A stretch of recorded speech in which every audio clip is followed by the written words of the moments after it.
தேவனுடைய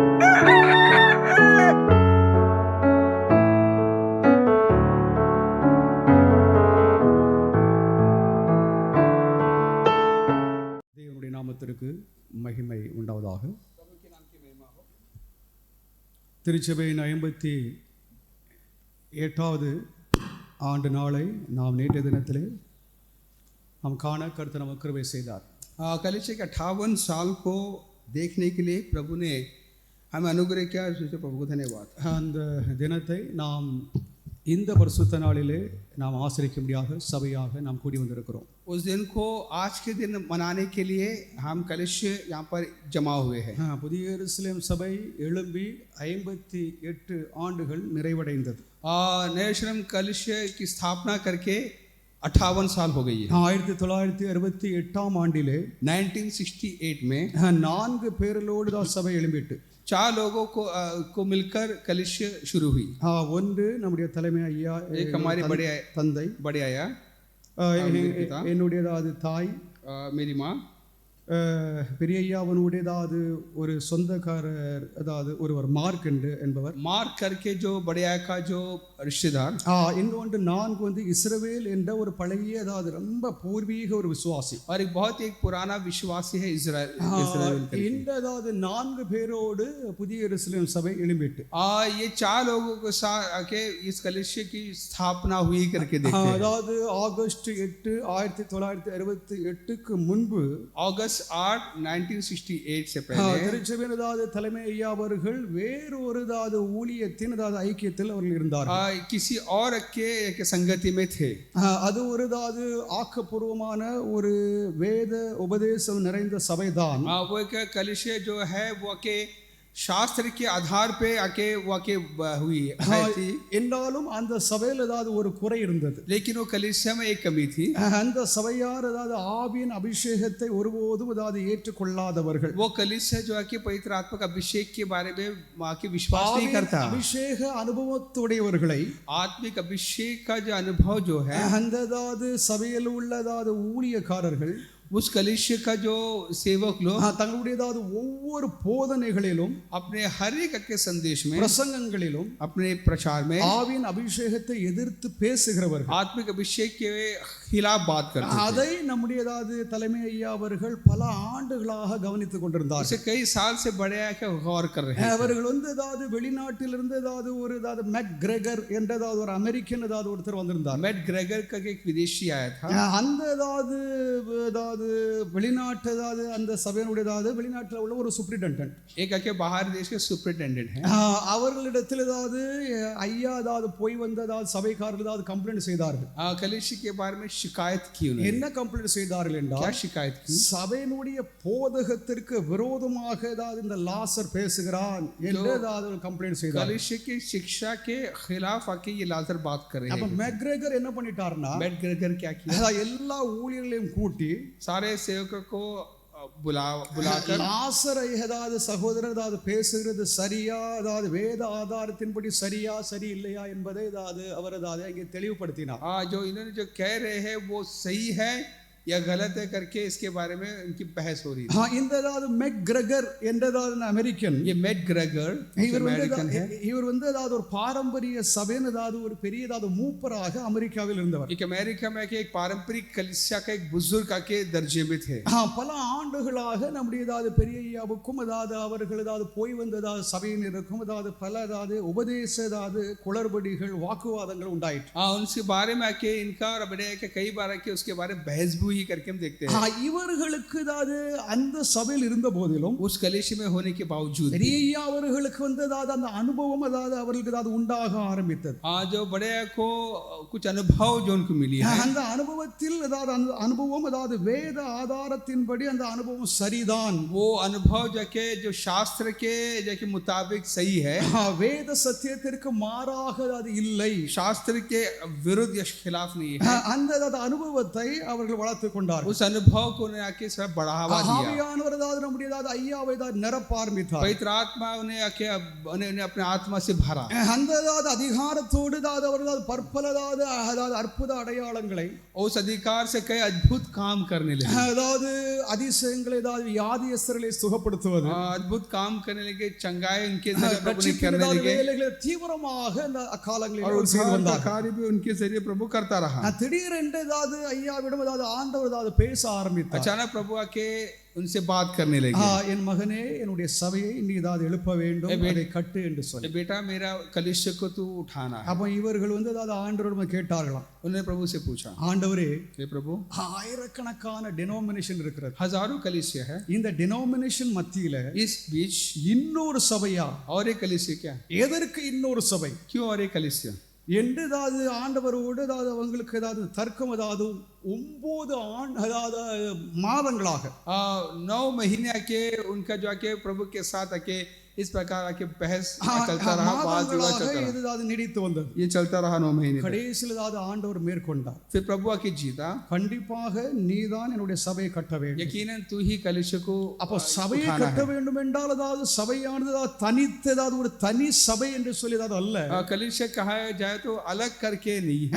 அவங்களுடைய ஏதாவது வார்த்தை நாம் கவனிக்க வேண்டும். उनकी बातों पर गौर करना है। அவர்களுடைய ஏதாவது பிரசங்கத்தை ஏதாவது கவனித்தவர்கள் கேட்டவர்களுக்கு தெரியும். उनके संदेश पर गौर किए लोगों को पता है। ஆதி அப்போஸ்தலர்களுக்கு நான் கொடுத்த உபதேசத்தை நான் உனக்கு கொடுக்கிறேன். आदि प्रेरितों को जो उपदेश जो दिया था वो तुझे मैं देता हूं। ஆதி அப்போஸ்தலர்களுக்கும் நம்மதாவது சபையினுடைய தலைவர் பெரிய ஐயா அவர்களுக்கும் இது இருந்ததாவது உறவு. जो आदि जो प्रेरितों का और हमारे बड़े का जो के रिश्ता, இது ஒரு பிரிவினை सभை அல்ல. ये कोई अके अलग हुए இல்லைஎன்றால் ஒரு தனித்த ஒரு சபை அல்ல. ये एक अकेला कलीसिया नहीं। ஆதி திருச்சபையினது விரிவாக்கம், ये आदि कलीसिया का के इस प्रकार का बढ़ाना, ஆதி திருச்சின் தொடர்ச்சி, उसकी अके सिलसिला जारी है என்பதை சபையார் நீங்கள் எல்லோரும் அறிந்து கொள்ள வேண்டும். इस बात को जानना है। எருசலேம் என்பது ஒரு தனித்த ஒரு சபை, ஏதாவது ஒரு ஸ்பெஷல் சர்ச் என்று சொல்லி அல்ல. नेशम कलीसिया कोई खास कलीसिया करके नहीं। எருசலேம் சபை ஆதி திருச்சபையினது தொடர்ச்சி, தொடர்ந்து ஏதாவது வளர்கிறது, தொடர்ச்சியாக தான் இந்த சபை எழுப்பப்பட்டது. आदि कलीसिया का के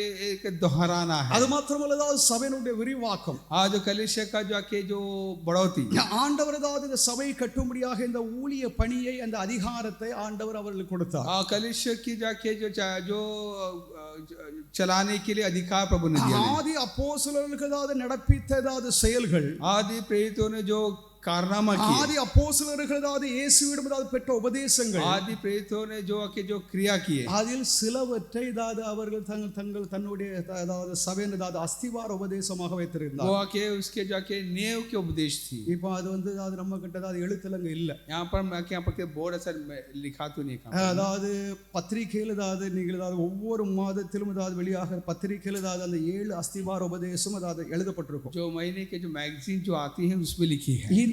இந்த உபதேசங்கள் அதாவது வேதத்திற்கு புறம்பான உபதேசம் அல்ல. या के कलीसिया के विरोध या के खिलाफ आके उपदेश नहीं है। ஆதி அப்போஸ்தலர்களால் அதாவது நடப்பிக்கப்பட்ட ஆதி திருச்சபையின் அதிகாரம் அதாவது செயல்படுவதற்காக தேவன் அதாவது லாசரையாவிற்கு அதாவது கொடுத்த உபதேசங்கள். आदि कलीसिया को जो प्रभु ने जो उपदेश दिया उसे आके क्रिया में लाने के लिए, अमल में लाने के लिए उस उपदेश को प्रभु ने बढ़ाया। இந்த உபதேசத்தை மற்றவர்கள் பெற்றிருக்கிறார்களா என்று சொல்லி நமக்கு தெரியாது. ये उपदेश और किसी ने पाया है नहीं करके पता नहीं। இதற்கு ஆதாரம் அதாவது பல இருக்குது. அதாவது நீதிமொழியில் புத்தகத்தில் அதாவது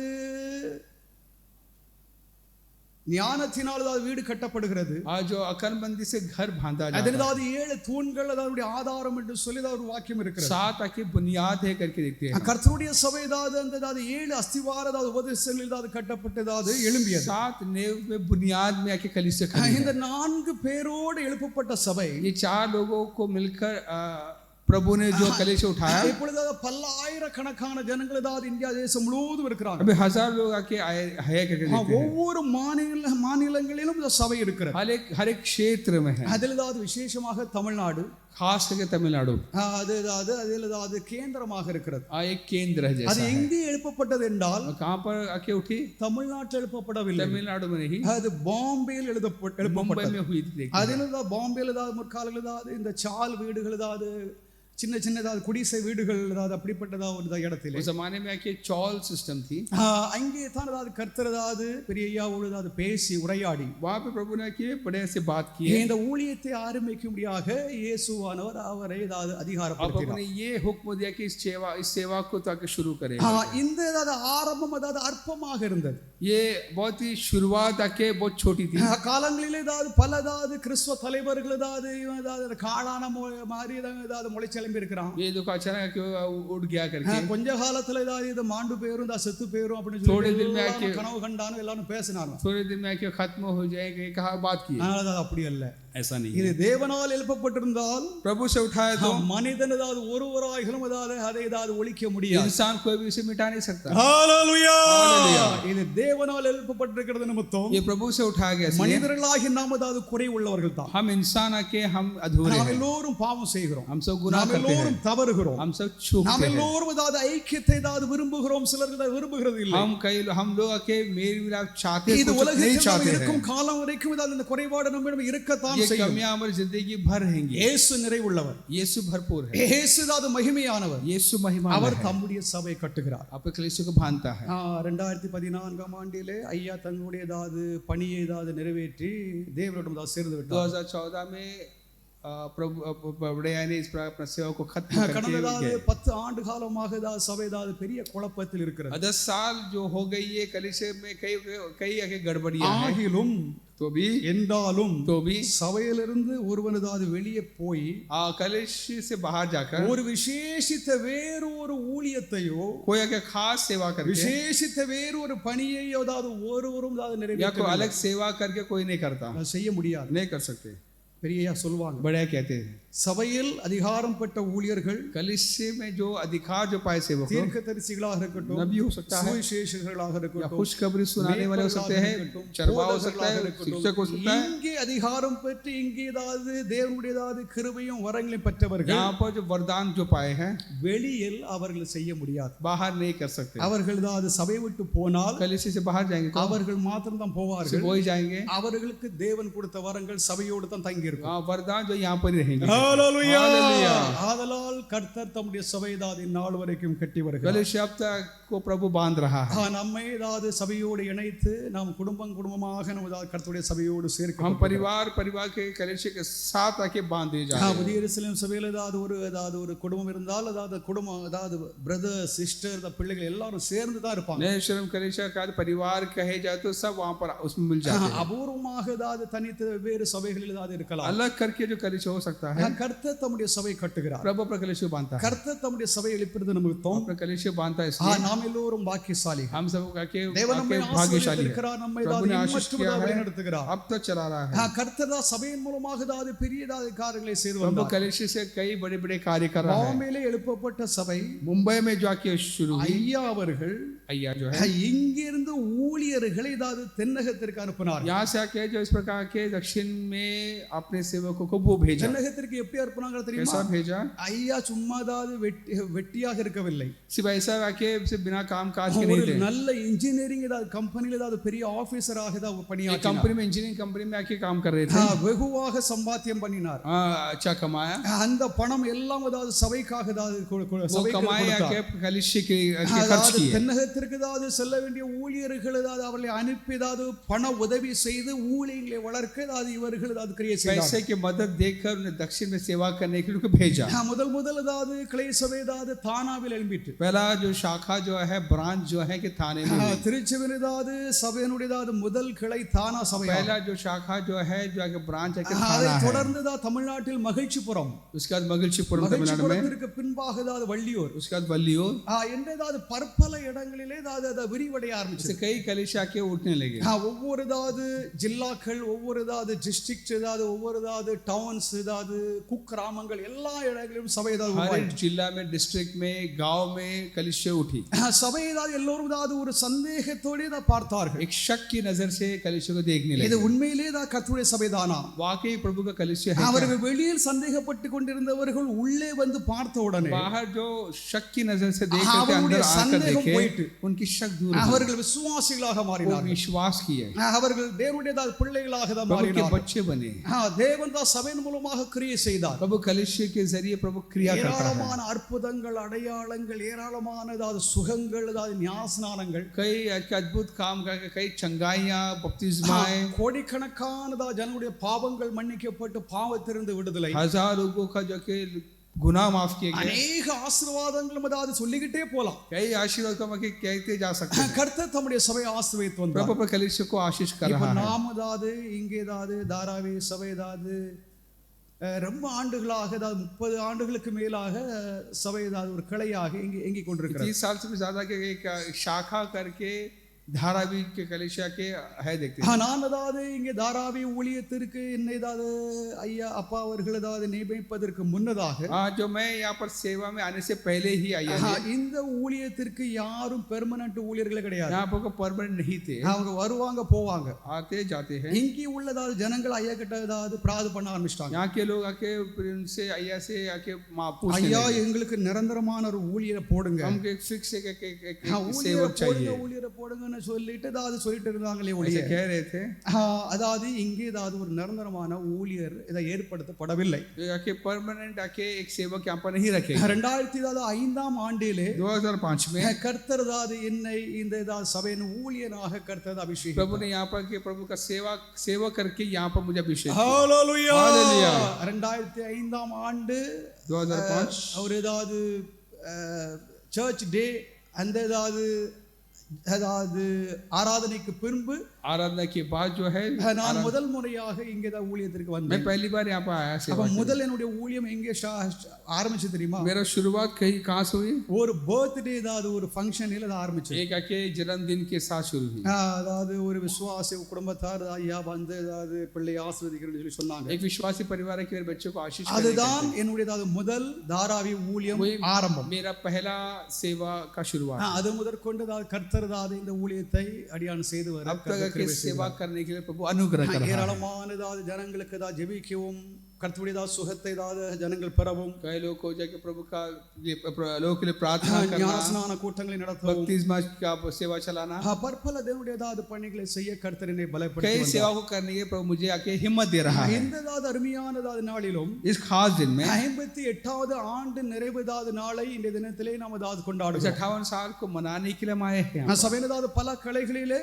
இந்த அதாவது ஆண்டு தினத்தை இன்றைய தினத்திலே தான் கொண்டாடுகிறோம் कई ब्रांच है कि इस दिन को आज मना रहे हैं ஆனால் ஆக்சுவலி அது டேட் வந்து அது நேற்றைய தினமாகும் कल के दिन थी ஆகஸ்ட் 8ஆம் தேதி தான் அதாவது சர்ச் டே अगस्त 8 जो है चर्च का डे ஆனால் இன்றைய தினத்திலே நாம் அதாவது கர்த்தரை அதாவது துதிக்க लेकिन आज के दिन प्रभु की स्तुति करने के लिए கர்த்தருக்கு நாம் நன்றி செலுத்த उसको धन्यवाद करने கர்த்தர் பாராட்டின தயவுகள் அன்பு प्रभु का प्यार उसकी मेहरबानी அவருடைய அதாவது கிரியைகளை நாம் நினைவு கூற उसी क्रिया को याद करने கர்த்தர் நமக்கு கிருபை செய்திருக்கிறார் प्रभु अनुग्रह कर रहा है இப்பொழுது அதாவது கர்த்தருடைய வார்த்தை அதாவது நாம் அதாவது தியானிப்போம் प्रभु के वचन को हम ध्यान करेंगे யாராவது ஒருவர் उठकर எபிரேயர் इब्रानी किताब 12ஆம் அதிகாரம் 12वां अध्याय 22வது வாக்கியத்தை யாராவது 22 वचन को पढ़ सकते हैं சத்தமாக வாசிக்கலாம் इब्रानी எபிரேயர் 12:22 Hebrews 12:22 நீங்களோ சீயோன் மலையினிடத்திற்கும் ஜீவனுள்ள தேவனுடைய நகரமாகிய பரம எருசலேமிடத்திற்கும் 1000-10,000 தேவதூதர்களிடத்திற்கும்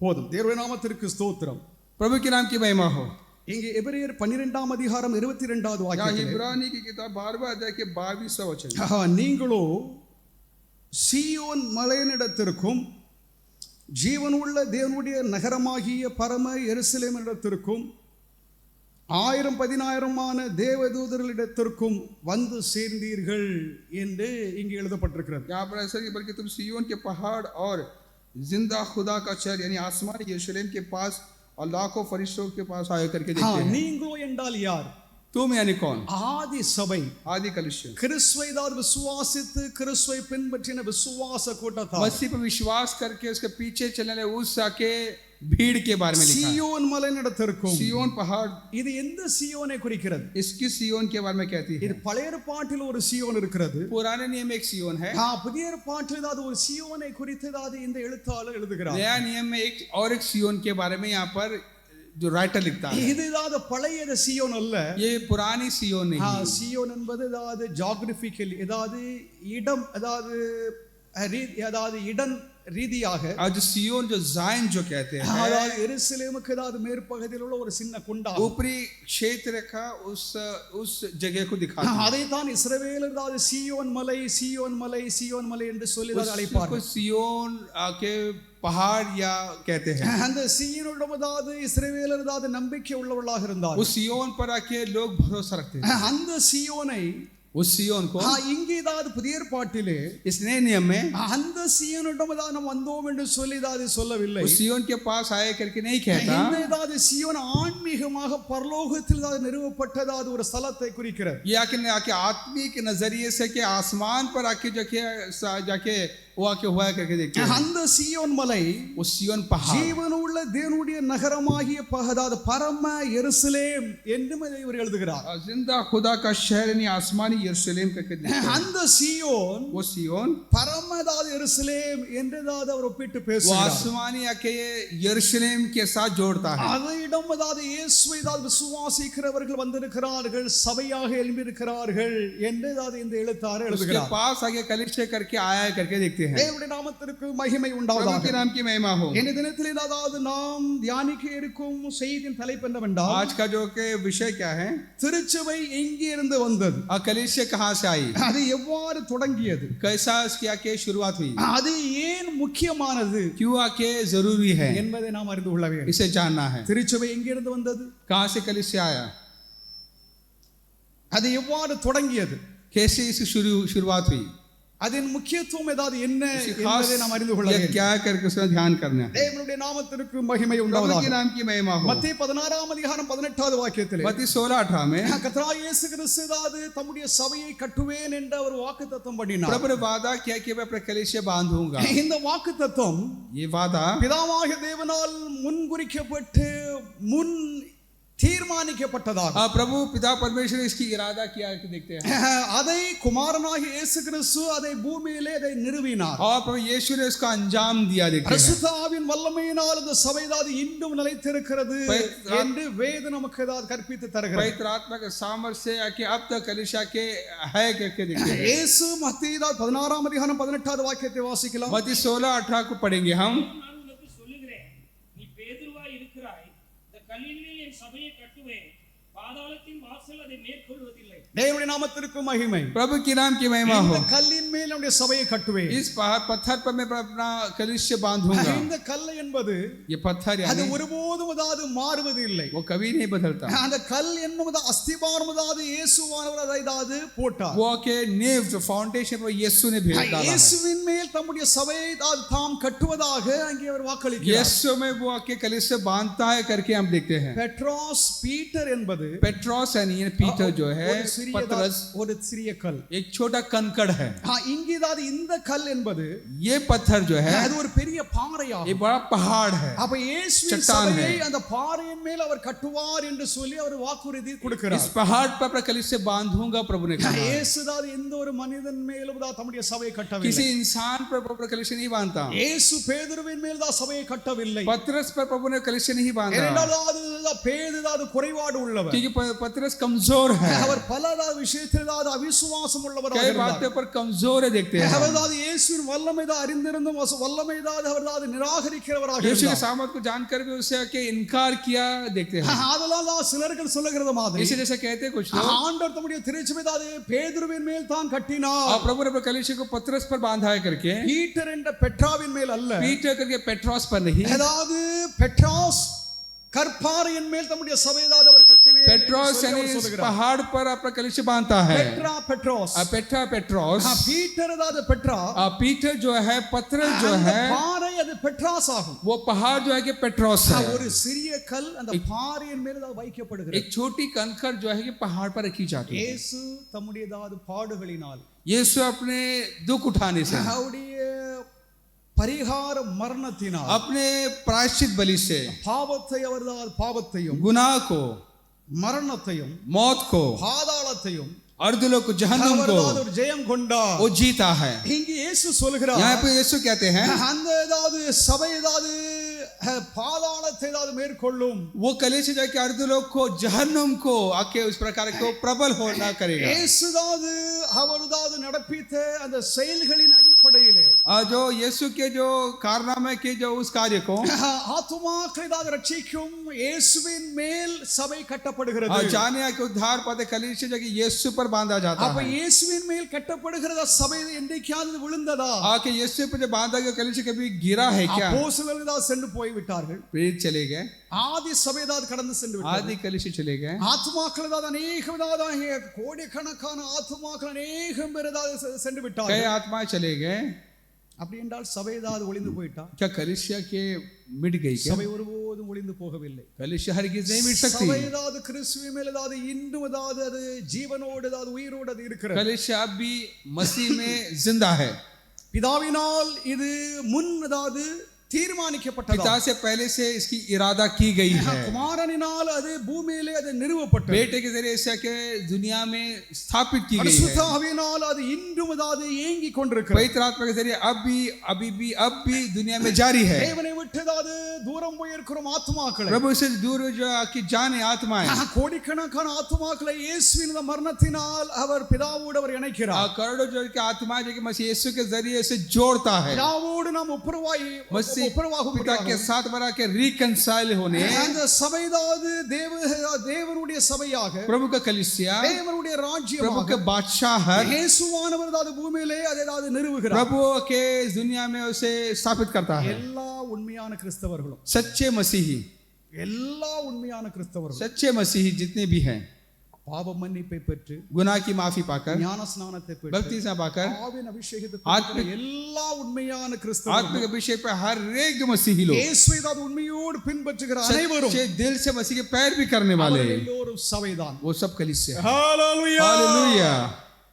நான் சபை, நீ சபை, அவன் சபை, இவ சபைல கிடையாது. मैं कलीसिया, तू कलीसिया, तेरा कलीसिया, मेरा कलीसिया के नहीं है. அதாவது இயேசுவை உண்மையாக ஏதாவது பின்பற்றுகிறவர்கள், यीशु के पीछे सच्चे दिल से चलते हैं. யார் என்பதை உங்களுக்கு தெரியாது, எனக்கு தெரியாது. कौन है ना आप जानते हैं ना मैं, இயேசு அறிவார். यीशु जानते हैं. இயேசுவுக்கு தெரியும் यीशु जानते இவன் हैं என்னுடையவன். ये मेरा है. இப்ப நான் ஏதாவது ஒருவன் ஏதாவது இவன் சபை ஏதாவது உள்ளவன் அல்ல என்று சொல்லும் பொழுது, अगर कलीसिया का अगर नहीं कहते तो, இயேசு ஏதாவது அவரை ஏதாவது அங்கீகரிக்கும் பொழுது நாம் ஏதாவது குற்றவாளிகளாக மாறிவிடுவோம். यीशु अगर अंगीकार करता, अगर हमसे नहीं करते तो हम आके मुजरिम ठहर जाते இயேசு हैं. ஏதாவது பின்பற்றும் எல்லா உண்மையான கிறிஸ்தவர்கள், यीशु के पीछे हर एक मसीही, அதாவது இயேசுவினால் ஏதாவது பாவ மன்னிப்பை பெற்றவர்கள், यीशु से गुनाह की माफी जब हर एक मसीही, இயேசுவினால் மீட்கப்பட்டவர்கள், यीशु से छुड़ाए गए, இயேசுவின் ஜனங்களாக, இயேசுவின் பிள்ளைகளாக உலகம் எங்கிலும் तमाम சிதறியிருக்கிறார்கள். दुनिया में यीशु के बच्चे करके हर जगह फैले हुए हैं. அவர்கள் பல மொழிகளில் இருக்கலாம், कई भाषाएं बोलने பல वाले होंगे, இனங்களில் இருக்கலாம், कई कौम के लोग होंगे, பல ஏதாவது இடங்களில் பல தேசங்களில் कई இருக்கலாம். क्षेत्र में कई जगह में हो सकते அது हैं. நமக்கு தெரியாது. हम नहीं நான் जानते. ஒருவேளை ஏதாவது அவளை குற்றம் சாட்டுவோம். एक वक्त हम इस पर इल्जाम लगा सकते हैं. குற்றம் தான் சாட்டதாவது பட வேண்டிய ஏதாவது தவறானவர்களை நாம் ஏதாவது தவறு என்று சொல்ல வேண்டியது गलत அவசியம் लोगों को इल्जाम लगाना वो सही बात है, ஆனால் அவர்களுக்கும் தேவனுக்கும் உள்ளது உறவை நாம் அதை அறிந்து கொள்ள முடியாது. लेकिन उनके और प्रभु के बीच के जो रिश्ते को हम समझ नहीं सकते. நாம் அறிந்து கொள்ள வேண்டிய உண்மை என்னவென்றால், हम क्या जानना है, இயேசுவை உண்மையோடு பின்பற்றுகிறவர்கள், सच्चे दिल से प्रभु यीशु के पीछे जो चलते हैं. உலகத்தில் ஏதாவது எத்தனையோ ஏதாவது கோடிக்கணக்கான ஜனங்கள் இருக்கிறாங்க. कितने ही करोड़ों लोग हैं दुनिया में. அவர்கள் மத்தியிலே நான் மாத்திரம் தான் இயேசுவின் பிள்ளை, நான் மாத்திரம் தான் பரலோகம் செல்வேன்னு சொல்லிட்டு கனவு காணக்கூடாது. हम इस आके गुमान में ना रहे कि मैं ही प्रभु के बच्चा हूं करके. விசேஷத்தை படித்து பாருங்க. प्रकाशित वाक्य पढ़ेंगे. கோடிக்கணக்கான ஜனங்கள் இயேசுவுக்கு முன்பாக ஏதாவது வெள்ளை அங்கிதா தரித்து கொண்டு இங்கே நிற்கிறார்கள் என்பதை படிக்கலாம். करोड़ों लोग आके प्रभु के सामने खड़े हैं.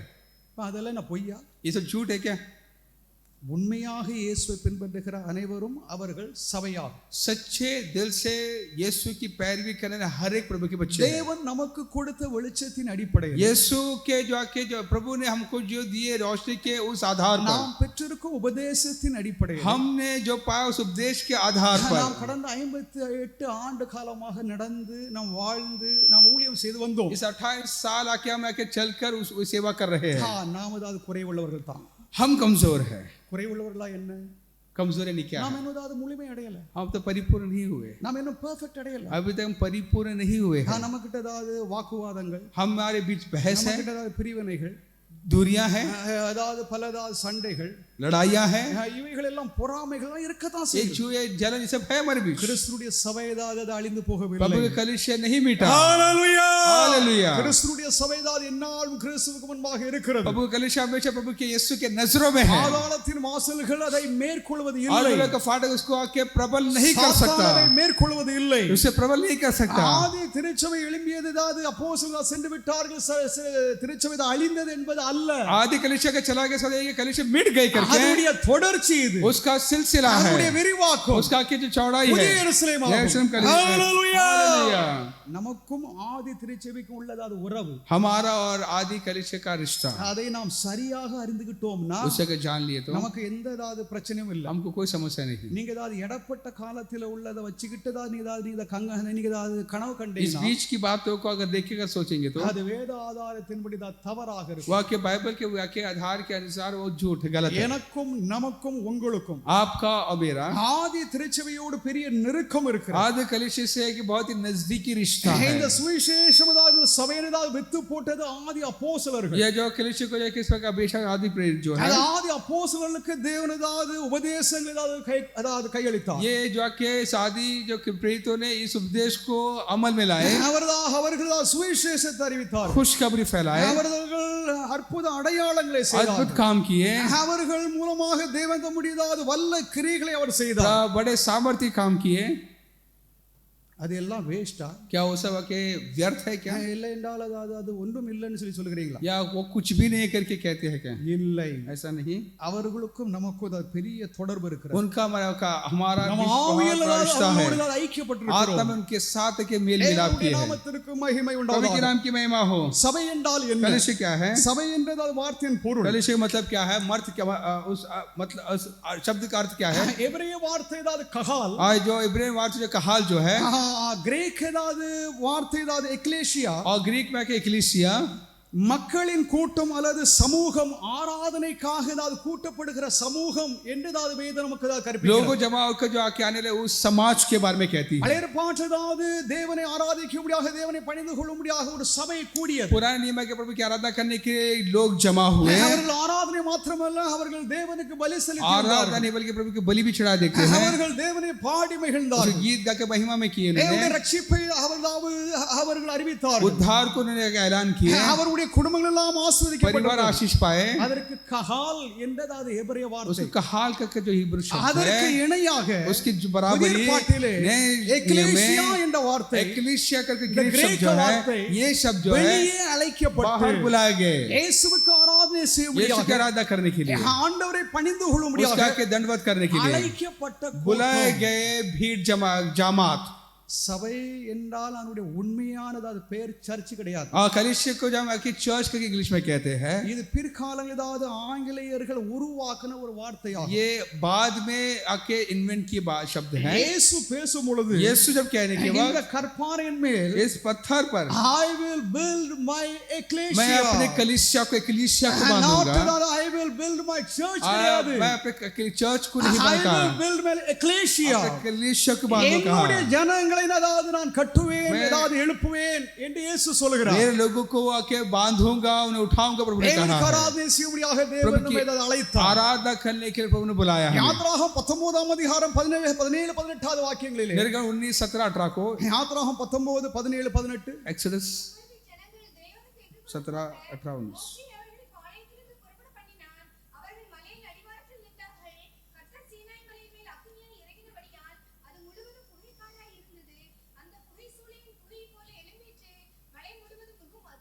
தேவனுடைய நாமத்திற்கு மகிமை प्रभु உண்டாவதாக. के नाम की महिमा हो। இங்கே ஏதாவது இஸ்ரவேல் ஜனங்களுக்கும் யெகோவாவுக்கும் ஏதாவது ஒரு மத்தியஸ்தரை ஏதாவது நாம அங்கே यहाँ பார்க்கிறோம். पर इस्राएल और इस्राएल के बीच और यहोवा के बीच एक मध्यस्थ को देखते हैं, அந்த इंटरमीडिएट को மத்தியஸ்தர் देखते हैं। மோசேயானவர் वो मूसा है। ஜனங்களை जोगों को அதாவது அவர்கள் ஏதாவது ஒரு இடத்திற்கு ஏதாவது அழைத்து வரதா செய்கிறார். एक जगह ले आते हैं, இங்கே ஏதாவது சீனா ஏதாவது மலை ஏதாவது அடிவாரத்தில் அவர்களை கூட और செய்கிறார். सीनाई करके पहाड़ के नीचे अपन को जमा करता है, அவர்கள் தேவனை ஏதாவது தரிசிக்க முடியாது, प्रभु की दर्शन देखने, தேவனுக்கு ஆராதனை செய்ய முடியாது, आराधना करने, தேவனை மகிமைப்படுத்தும்படியாக महिमा அவர்கள் करने, எல்லோரும் கூடி வருகிறது. सभा के जब जमा हुए அதற்கு கஹால் என்றதாவது பெயராகும். उसको कहाल करके शब्द है। இஸ்ரவேல் ஜனங்களுக்கும் தேவனுக்கும் அதாவது ஒரு மத்தியஸ்தராக இங்கே மோசே செயல்படுகிறார். मूसा जो है कि इस्राएली और प्रभु के बीच मध्यस्थ करके वो किया काम को देखते हैं। வரப்போகிற பெரிய மத்தியஸ்தரான இயேசு கிறிஸ்துவை இது முன் அறிவிக்கிறது. आने वाला जो जो बड़ा मध्यस्थ यीशु के बारे में बताती है, விழுந்து போன மனுகுலத்தை அதாவது தேவனிடம் சேர்க்கும்படியாக, गिरे हुए इंसान को प्रभु के साथ आके जोड़ने के लिए, தேவனுக்கு ஆராதனை प्रभु की செய்யும்படியாக आराधना करने के लिए இயேசுவானவர் यीशु இந்த மத்தியஸ்த அதாவது பணியை தான் ये செய்கிறார். मध्यस्थ का सेवा कर रहा है। 1 தீமோத்தேயு 2 அதிகாரம் 5வது வாக்கியம். पहला तीमुथियुस 2:5, 1 தீமோத்தேயு 2:5. तिमोथी 2:5। தேவன் ஒருவரே, प्रभु एक है, தேவனுக்கும் மனிதனுக்கும் மத்தியஸ்தரும் அதாவது ஒருவரே. प्रभु इंसान के बीच मध्यस्थ एक ही है, தேவன் ஒருவர் தான். प्रभु एक है, மனிதனுக்கும் அதாவது தேவனுக்கும் ஒரே ஒரு மத்தியஸ்தர் इंसान உண்டு. और प्रभु के बीच एक ही मध्यस्थ है। தேவனை நாம் சேர வேண்டும் प्रभु என்றால், के साथ मिलना நாம் है तो, தேவனுக்கு நாம் ஆராதனை செய்ய வேண்டும் प्रभु की என்றால், आराधना करना है तो ஒரே ஒரு மத்தியஸ்தர் एक ही மூலமாக एक அதை செய்யதாது முடியும். एक एक मीडिएटर है, एक ही मध्यस्थ है। அந்த மத்தியஸ்தர் இயேசு என்று பவுல் वो எழுதுகிறார். मध्यस्थ जो है यीशु है। எபிரேயர் 3 அதிகாரம் 5வது வாக்கியம். इब्रानी 3:5, எபிரேயர் 3:5-6. 3:5-6। மோசே பணிவிடைக்காரனாய் அவருடைய வீட்டில் எங்கும் உண்மையுள்ளவனாய் இருந்தான். கிறிஸ்துவோ அவருடைய வீட்டுக்கு மேற்பட்டவரான குமாரனாக உண்மையுள்ளவராய் இருக்கிறார். தேவனுடைய வாசிங்க. நம்பிக்கையினாலே உண்டாகும் தைரியத்தையும் மேன்மை பாராட்டலையும் முடிவுரையும் உறுதியை பற்றிக் கொண்டிருப்போமாகில் நாமே அவருடைய வீடாய் இருப்போம். இங்கே பாருங்களதாவது இங்கே எழுத்தாளதாவது சபையை வீடு என்று சொல்லுகிறார். यहाँ पर जो लिखने वाला जो लेखक के कलीसिया को घर कहता है। அதாவது சபை என்பது அதாவது ஒரு தமிழ் அதாவது வார்த்தையாகும். जो सब ये तमिल में जो कहते हैं वो அவை अवे जो बोलते हैं, அதாவது பாராளுமன்றங்களிலே जो संसद में पार्लियामेंट में இங்கே அதாவது கூடி வரும் அதாவது தலைவர்கள், जो जो नेता जो आके जो मिलते हैं, கூடி வருகிறவர்கள், जो मिलते हैं, அவர்களை அவை சபை என்று சொல்லி उनको அழைப்பார்கள். कलीसिया करके कहते हैं या सभा कहते हैं। ஒரு அதாவது ஒரு பொதுவான ஒரு வார்த்தையாகும். एक अलग से अजीब एक नाम है, शब्द தீமை है। செய்யும்படியாக கூடுகிற சபை. बुरे लोग बुराई करने के लिए जो मिला सभा। நாம் தேவனுக்கு ஆராதனை செய்யும்படியாக இயேசுவை பணிந்து கொள்ளும்படியாக நாம் சபையாக கூடி हम வருகிறோம். प्रभु की आराधना करने के लिए, उसको प्रतिष्ठित करने के लिए हम आके सभा यानी जमा हुए हैं। இந்த தமிழ் வார்த்தை சபைக்கு அதாவது ஆங்கிலத்திலே சர்ச் என்று சொல்கிறார். तमिल में सभा और इंग्लिश में चर्च जो है, இது அதாவது நாம் கூடி வருகிற நம்மை அதாவது சர்ச் என்று சொல்லி அதாவது புதிய ஏற்பாடு எங்கேயும் हम சொல்லவில்லை. जमा हुए के लोगों को चर्च करके ऐसा नहीं लिखा है। நல்லா கவனிக்கணும். अच्छा समझ நாம் लीजिए, எல்லோரும் இப்போது கூடி வந்திருக்கிறோம். हम सब जमा हुए यहाँ पर। நாம் எல்லோரும் அதாவது தனித்தனி நபர்களாக, விசுவாசிகளாக, சகோதரர்களாக, சகோதரிகளாக, குழந்தைகளாக நாம் கூடி வந்திருக்கிறோம். हमारे के व्यक्ति के हम आकर यहाँ पर इकट्ठे हुए हैं। நம்மை அதாவது புதிய ஏற்பாடு சபை என்று சொல்லல. हमें कलीसिया करके नहीं करता प्रभु, நம்மை அதாவது என்ன சொல்கிறது? हमें क्या कहता है? நீங்க அத கொஞ்ச நேரத்துக்கு முன்னால நீங்க ஏதாவது இத கவனிச்சிருப்பீங்க. आप पहले इससे पहले अपने आगे ध्यान दिया நம்ம होगा। என்ன சொல்கிறது? हमें क्या कहता है? கூடி வருகிறதாவது இந்த சபைக்கு ஏதாவது உண்மையான வார்த்தை என்ன? जो मिलकर आए उस शब्द का क्या अब मैंने कहा था? இப்பதான் உங்களுக்கு சொன்னேன். எக்லேசியா, एक्लीसिया के क्या? வெளியே அழைக்கப்பட்டவர்கள், बाहर बुलाए गए, தேவனுக்கு ஆராதனை செய்யும்படியாக, प्रभु की आराधना करने के लिए, இயேசுவை பணிந்து கொள்ளும்படியாக, प्रभु का प्रतिष्ठित करने के लिए, ஆராதிக்கும்படியாக அதாவது கூடி வருகிறவர்களுக்கு எக்லேசியா என்ற आराधना பெயர். करने के लिए जाके बाहर बुलाए गए लोगों को एक्लीसिया कहते हैं। இயேசு சபை அதாவது கட்டுவேன்னு சொல்லி சொல்லல. प्रभु ने चर्च को बांधने कहा, எக்லேசியா. मैं अपना एक्लीसिया को बांधूंगा। என்பது கிரேக்க வார்த்தையாகும். एक्लीसिया जो है ग्रीक शब्द அப்ப है। இயேசு அதாவது பேசின சமயத்துல அதாவது அவருக்கு சபை என்ன வார்த்தையோட தெரியாது. जो उस समय जब प्रभु यीशु ने बात किया वो उस शब्द का मतलब नहीं था। அவர் அதாவது எக்லேசியா என்ற கிரேக்க வார்த்தையை वो பயன்படுத்துகிறார். एक्लीसिया करके ग्रीक शब्द का அப்ப इस्तेमाल किया है। எக்லேசியா என்ற வார்த்தை தான் அதாவது கிரேக்க அதாவது புதிய ஏற்பாட்டை வாசிக்கிறவர்களுக்கு நல்லாவே हाँ, தெரியும். जो ग्रीक में जो पढ़ते हैं उनको अच्छी तरह पता தேவ होगा। நாமத்திற்கு மகிமை प्रभु के உண்டாவதாக. नाम की महिमा हो। தேவனுடைய சபை என்று சொல்லி இதற்காக ஏதாவது சர்ச் என்றதாவது இந்த பெயர் आज प्रभु का जो कलीसिया यानी चर्च जो कहते हैं, 500 600 ஆண்டுகளுக்கு முன்னால உருவாக்கப்பட்டதான் சர்ச் என்ற 500 வார்த்தை. साल पहले आके जाके इस्तेमाल किया शब्द है वो। அதற்கும் அதாவது சர்ச் என்பதற்கு அதாவது அவருடைய அதாவது புறம்பானதான அர்த்தம் आज என்னவென்றால், उसका बाहरी जाके तरीके से उसका मतलब वो देखेंगे तो கட்டப்பட்டதாவது இந்த கட்டிடம், बांधा गया ये इमारत है। இந்த இந்த இந்த கட்டிடம், ये 4 சுவர்கள் கொண்டதா இந்த கட்டிடம், ये जो 4 दीवार जो हम देखते हैं, இதற்கு அதாவது அவர்கள் சர்ச் என்று इसको சொல்லி चर्च कहते हैं। அதோடு சேர்த்து தான் उसके साथ கூடியவர்களும் இந்த சர்ச்சை என்று சொல்லி அது பழக்கத்தில் தான் வந்தது. हम आके इस प्रकार जो मिलकर आने वाले उस कार्य को चर्च करके आदत हमको हो இது गया। அது ஒரிஜினல் அர்த்தம் அல்ல. यह के सही शब्द नहीं है। ஒரிஜினல் அர்த்தம் அதாவது தேவன் நம்மை எக்லேசியாவாக தான் கட்டி வருகிறார். असली शब्द जो कि एक्लीसिया करके हमें बांध के தேவ आता है। ஜனமாக தேவன் நம்மை கட்டி प्रभु के எழுப்புகிறார். लोग हमें आके प्रभु के लोग करके बांधता है। ஆண்டவருக்கு ஆராதனை செய்யும்படியாக தேவனால் அழைக்கப்பட்ட தேவனுடைய की பிள்ளைகள், आराधना करने के लिए प्रभु के लोग, தேவனால் முன்குறிக்கப்பட்டவர்கள், छुड़ाए गए लोग, தேவனால் தெரிந்து जो கொள்ளப்பட்டவர்கள், जाने गए लोग, தேவன் நம்மை அழைத்து உலகத்திலிருந்து நம்மை மீட்டெடுத்து प्रभु ने बुलाकर हमें के छुड़ाकर தேவனை பணிந்து கொள்ளும்படியாக उसके दंडवत करने के लिए இயேசுவின் நாமத்தினால் நம்மளாவது கூடி வந்து கர்த்தருக்கு ஆராதனை செய்யும்படியாக கர்த்தருடைய ஆவியானவர் நம்மை ஏதாவது நடத்துகிறார். प्रभु की आराधना करने प्रभु के नाम से प्रभु की आत्मा ने हमें यहाँ पर लेकर आए। தேவனுடைய நாமத்திற்கு प्रभु के ஸ்தோத்திரம். नाम की महिमा हो। நாம் இப்பொழுது வாசித்தது போல हमने जैसे पढ़ा சீயோனிடத்திற்கும் सियोन के पहाड़ பரம पर எருசலேமிடத்திற்கும் நீங்கள் வந்து சேர்ந்தீர்கள் என்று எபிரேயர் 12:22 எழுதப்பட்டிருக்கிறது. आसमान यरूशलेम में आके आयो करके देखते हैं। பழையதாவது பழைய ஏற்பாட்டிலே पुराने नियम में அந்த சீயோன் அதாவது மலை, सियोन पहाड़ அங்கே தேவன் இறங்கினதினால் वहां पर आके प्रभु आके उतरा है। அந்த மலை ஏதாவது வெடித்தது.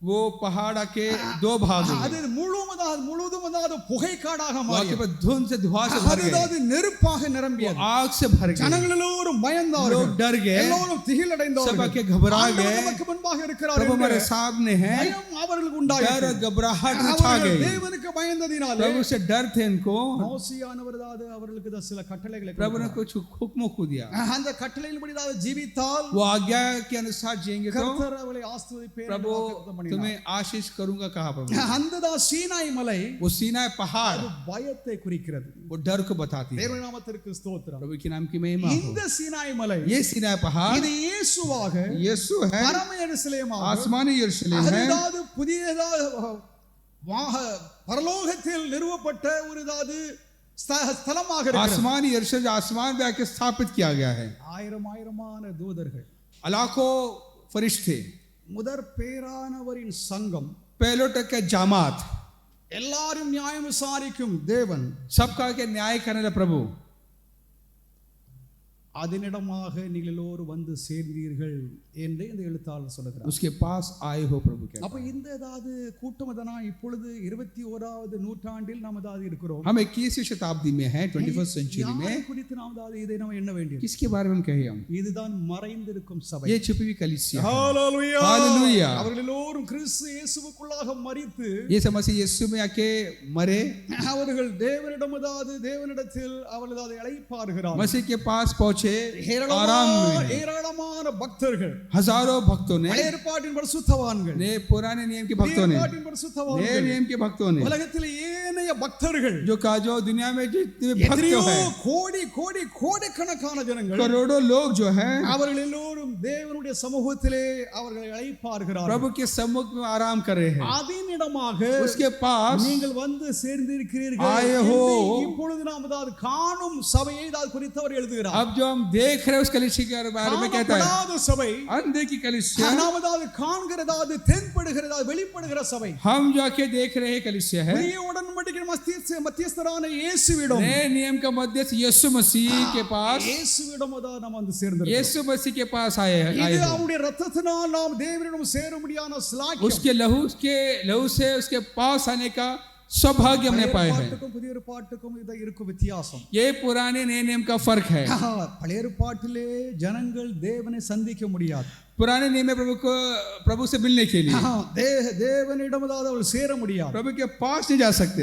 ஆகிலும் புதிய ஏற்பாட்டிலே नए नियम में இயேசுவின் மூலமாக यीशु के जरिए நாம் அதாவது அந்த கிருபாசன தண்டையிலே वो अनुग्रह के तख्त पर நாம் தைரியமாக சேர हम முடியும். दिल्ली से जा सकते हैं। हालेलुया. हालेलुया। இந்த மத்தியஸ்தரான இயேசுவிடம் சபை வந்திருக்கிறது. ये मध्यस्थ यीशु के पास आए அது हैं। மாத்திரமல்ல, इतना नहीं, நற்காரியங்களை பேசுகிற ரத்தம், भले काम जो कि हमारे लिए भले कार्य बात करना लहू। இதை நீங்கள் எபிரேயர் 12ஆம் அதிகாரம் 22 லிருந்து 24வது வசனம் வரைக்கும் வாசித்து 24 से हम पढ़ सकते। தேவனுடைய நாமத்திற்கு ஸ்தோத்திரம் உண்டாவதாக. प्रभु के नाम की महिमा हो। இஸ்ரவேல் ஜனங்களை அதாவது பழைய ஏற்பாட்டில் ஆண்டவர் எகிப்திலிருந்து விடுதலையாக்கினார். इजरायलियों को प्रभु ने मिस्र से आजाद किया। அந்த சமூகத்தை, वो उसकी उपस्थिति, அந்த கூட்டத்தை वो जमात को, அந்த சபையை वो कलिसिया को பழைய ஏற்பாட்டில் கஹால் என்று அது அழைக்கப்பட்டது. पुराने नियम में कहा का इब्रानी शब्द है, புதிய ஏற்பாட்டிலே नए नियम में சுவிசேஷத்தை அதாவது விசுவாசித்து खुशखबरी पर विश्वास करने இயேசுவை वाले, அதாவது நம்முடைய அதாவது கர்த்தரும் இரட்சகருமாக ஏற்றுக்கொண்டு यीशु का उद्धारकर्ता करके जो मानने वाले, எல்லா உலகத்தில் உள்ள எல்லா இனத்தவர்களும் तमाम जगह दुनिया के हर कौम के लोग, பேசுகிறவர்கள் हर बोली बोलने वाले, எல்லா தேசத்தார் हर मुल्क के लोग சுவிசேஷத்தை ஏற்றுக்கொண்டு அதை அங்கீகரிக்கிறவர்கள் खुशखबरी को जो स्वीकार करते हैं, कबूल करते हैं, ஆணும் பெண்ணும் मर्द औरत குழந்தைகள் बच्चे வாலிபர்கள் எவராக जवान இருந்தாலும் बुजुर्ग, சரி, हाँ, कोई भी हो, பணக்காரனோ ஏழையோ, अमीर या गरीब, அவனதாவது பெரிய ஜாதியோ அதாவது கீழ் ஜாதியோ, ऊंची या नीची जात के, அவனதாவது கருப்பு இனமோ அதாவது வெள்ளை இனமோ, गोरे या काले, எந்த மொழி कोई பேசுகிறவராக भी बोली के இருந்தாலும் हो, இயேசுவை விசுவாசித்து यीशु पर विश्वास करके இயேசுவிடம் அதாவது यीशु வருகிறவர்கள் के पास जाते हैं, அவர்கள் ஞானஸ்நானத்தோடு वो 32 माह से காணப்படுகிற சபையின் அங்கங்களாக மாறுகிறாங்க. देखने वाले कलीसिया का अंग बन जाते हैं, காணப்படாத சபை, अनदेखी कलीसिया காணப்படும் சபை. जो देख सकते हो, देखने वाला कलीसिया, காணப்படுகிற சபையிலே அங்கம் வைத்திருக்கிறோம். हम इस कलीसिया में के अंग है जो देख सकते हैं, जो दिखता है, பரலோகத்திலும் எழுதப்படுகிறது. वो उसका नाम आसमान पे लिखी जाती है, பாவி மனந்திருந்தவர் மற்றும் அதாவது பரலோகத்தில் மிகுந்த சந்தோஷம். गुनहगार के मन फिराने से उसके नाम जो कि आसमान पे लिखी जाती है। தேவனுடைய பிள்ளைகள் அதாவது இயேசுவை प्रभु के लोग, விசுவாசிக்கிறவர்கள் हम जब प्रभु विश्वास जो करते हैं, அவர்கள் நிமித்தம் பரலோகம் களி கூறுகிறது. उसके वजह से आसमान झूम उठता சபை है, விரிவடைகிறது. कलीसिया बढ़ता है। சபை நமதாவது ஒரு குறுகியதாவது பார்வையோடு பார்க்க கூடாது. हम आके कलीसिया को एक छोटी नजर से ना देखें, அதாவது பொதுவாக நம்ம எல்லோரும் சபை ஏதாவது ஒரு குறுகியதாவது बड़े के- நேரோ மைண்டட் ஏதாவது அந்த ஏதாவது பார்வையில் பார்த்து கொண்டிருக்கிறோம். बहुत जाके जो कि छोटी नजर, शॉर्ट साइटेड हम देखते हैं, இல்லை, ऐसा नहीं है। ஆண்டவர் தான் சபை இதை எப்படி பார்க்கிறார்? प्रभु कलीसिया को कैसे दिखता है? தேவ நாமத்திற்கு प्रभु ஸ்தோத்திரம். के नाम की महिमा हो, தேவனுடைய நாமத்தினாலே, प्रभु के नाम से, இயேசுவின் நாமத்தினாலே यीशु के नाम से ஆண்டவர் தம்முடையதாவது சபைக்கு प्रभु अपने कलीसिया को அதிகாரங்களை ஏதாவது பகிர்ந்து ஏதாவது அளிக்கிறார். अधिकार, अथॉरिटी जो आके वाक्य देता है, बांटता है। அதாவது இப்பொழுது சபையில் ஏதாவது வரம் பெற்ற ஊழியர்களை தேவன் சபைக்கு தான் கொடுக்கிறார். प्रभु के जो कि वरदान पर कलीसिया के लिए प्रभु सेवक को देते हैं, பக்தர்களை தேவன் சபையின் தலைவர்களாக மாற்றுகிறார். भक्तों को प्रभु का कलीसिया का नेता बनाता है। இதற்கு எல்லாவற்றிற்கும் அந்த தலை இயேசு கிறிஸ்து. उसका आपका सर जो यीशु है। ஹalleluya. हालेलुया। நாம் எல்லோரும் தேவனுடைய அதிகாரத்தை பெற்றிருக்கிறோம். हम सब प्रभु का अधिकार को पाए हैं। நம்முடைய பெரிய ஐயாவை சொல்வாங்க, हमारे बड़े कहते हैं, பாவ அறிக்கை அதாவது உபதேசம் அந்த அதிகாரம் पाप का इकरार जो सिन कन्फेशन जो है, அது अधिकार जो வெறுமனே है அந்த ஊழியக்காரனோடு தான் இருப்பது இல்லை. सिर्फ सेवक के साथ नहीं ठहरता, தேவன் கிறிஸ்துவான ஒரு சபைக்கு கொடுத்த அதிகாரமா. मनुष्य प्रभु ने कलीसिया को दिया अधिकार है। ஹalleluya. हालेलुया। அப்ப பாவ அறிக்கை ஏதாவது செய்து மனம் திரும்பி அவர்கள் ஞானஸ்நானம் பெறுவது, தங்களை சுத்திகரிப்பது என்பது அது ஒரு பெரிய ஏதாவது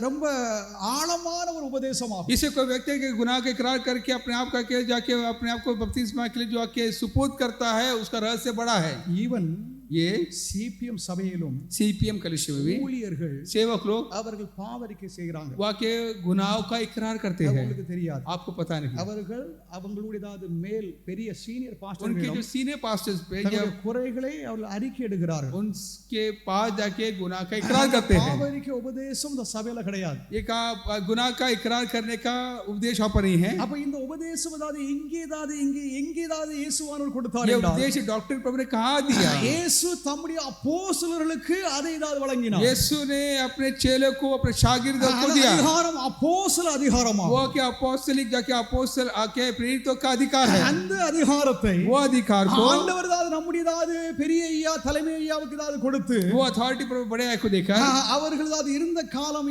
ஏதாவது எல்லா காலங்களிலும் तब जब तक रहा करते थे, அந்த அதிகாரம் ஏதாவது நேர்த்தியாக செயல்பட்டது. वो अधिकार आके ठीक तरीके से हो रही சில थी। இடங்களிலே कुछ जगह में இந்த அதிகாரத்தை மிஸ்யூஸ் பண்ணுகிறாங்க. अधिकार को आके मिसयूज करते हैं, उसका दुरुपयोग करते हैं। அந்த ஏதாவது மிஸ்யூஸ் செய்கிறவர்களை தேவன் கண்டிப்பாக நியாயம் जो आके விசாரிப்பார், मिसयूज அவர்களை करते हैं, கண்டிப்பார். प्रभु उन्हें आके सजा देगी। இது முத்திரிக்கப்பட்ட ஒரு உபதேசமாகும். या कि मोहर लगाएगा उपदेश है ये। இந்த உபதேசத்தை ஏதாவது ஒரு ஏதாவது நமக்கு ஏதாவது பெரிய ஊழியக்காரன் ஏதாவது பாவரிக்கை செய்கிறதை, ये उपदेश जो अगर कोई किसी के पास पाप के इकरार करते हैं तो சிலதாவது இப்படி தவறானதாவது கூமுட்டைகள், आज कुछ जो बेवकूफ लोग, சிலதா தவறான ஊழியர்கள், जो गलत सेवक लोग, உபதேசம் वो அறியாதவர்கள், जो उपदेश को नहीं जानते, बुरे பொல்லாதவர்கள், लोग, பொறாமைக்காரர்கள், जलन करने वाले, ஆத்துமாக்களை பகைக்கிறவர்கள், आत्माओं से नफरत करने वाले, பிறருக்கு ஏதாவது அறிவிக்கும் और அறிவிக்கிறார்கள் என்று சொல்லி அதாவது நான் கேள்விப்பட்டேன் औरों को बताते करके भी सुनने में आया। அவர்கள் மேல் தேவனுடைய சாபம் அதாவது தேவனுடைய அதாவது தண்டனை ஏதாவது उन உண்டாகும் पर आगे प्रभु का शाप और सजा आएगी। தேவனுடைய நாமத்திற்கு மகிமை प्रभु உண்டாவதாக के नाम की महिमा இந்த हो। பாவ அறிக்கை உபதேசம் என்பது முத்திரிக்கப்பட்ட गुनाह का इकरार जो का उपदेश जो कि वो It's a मोहर लगा गया,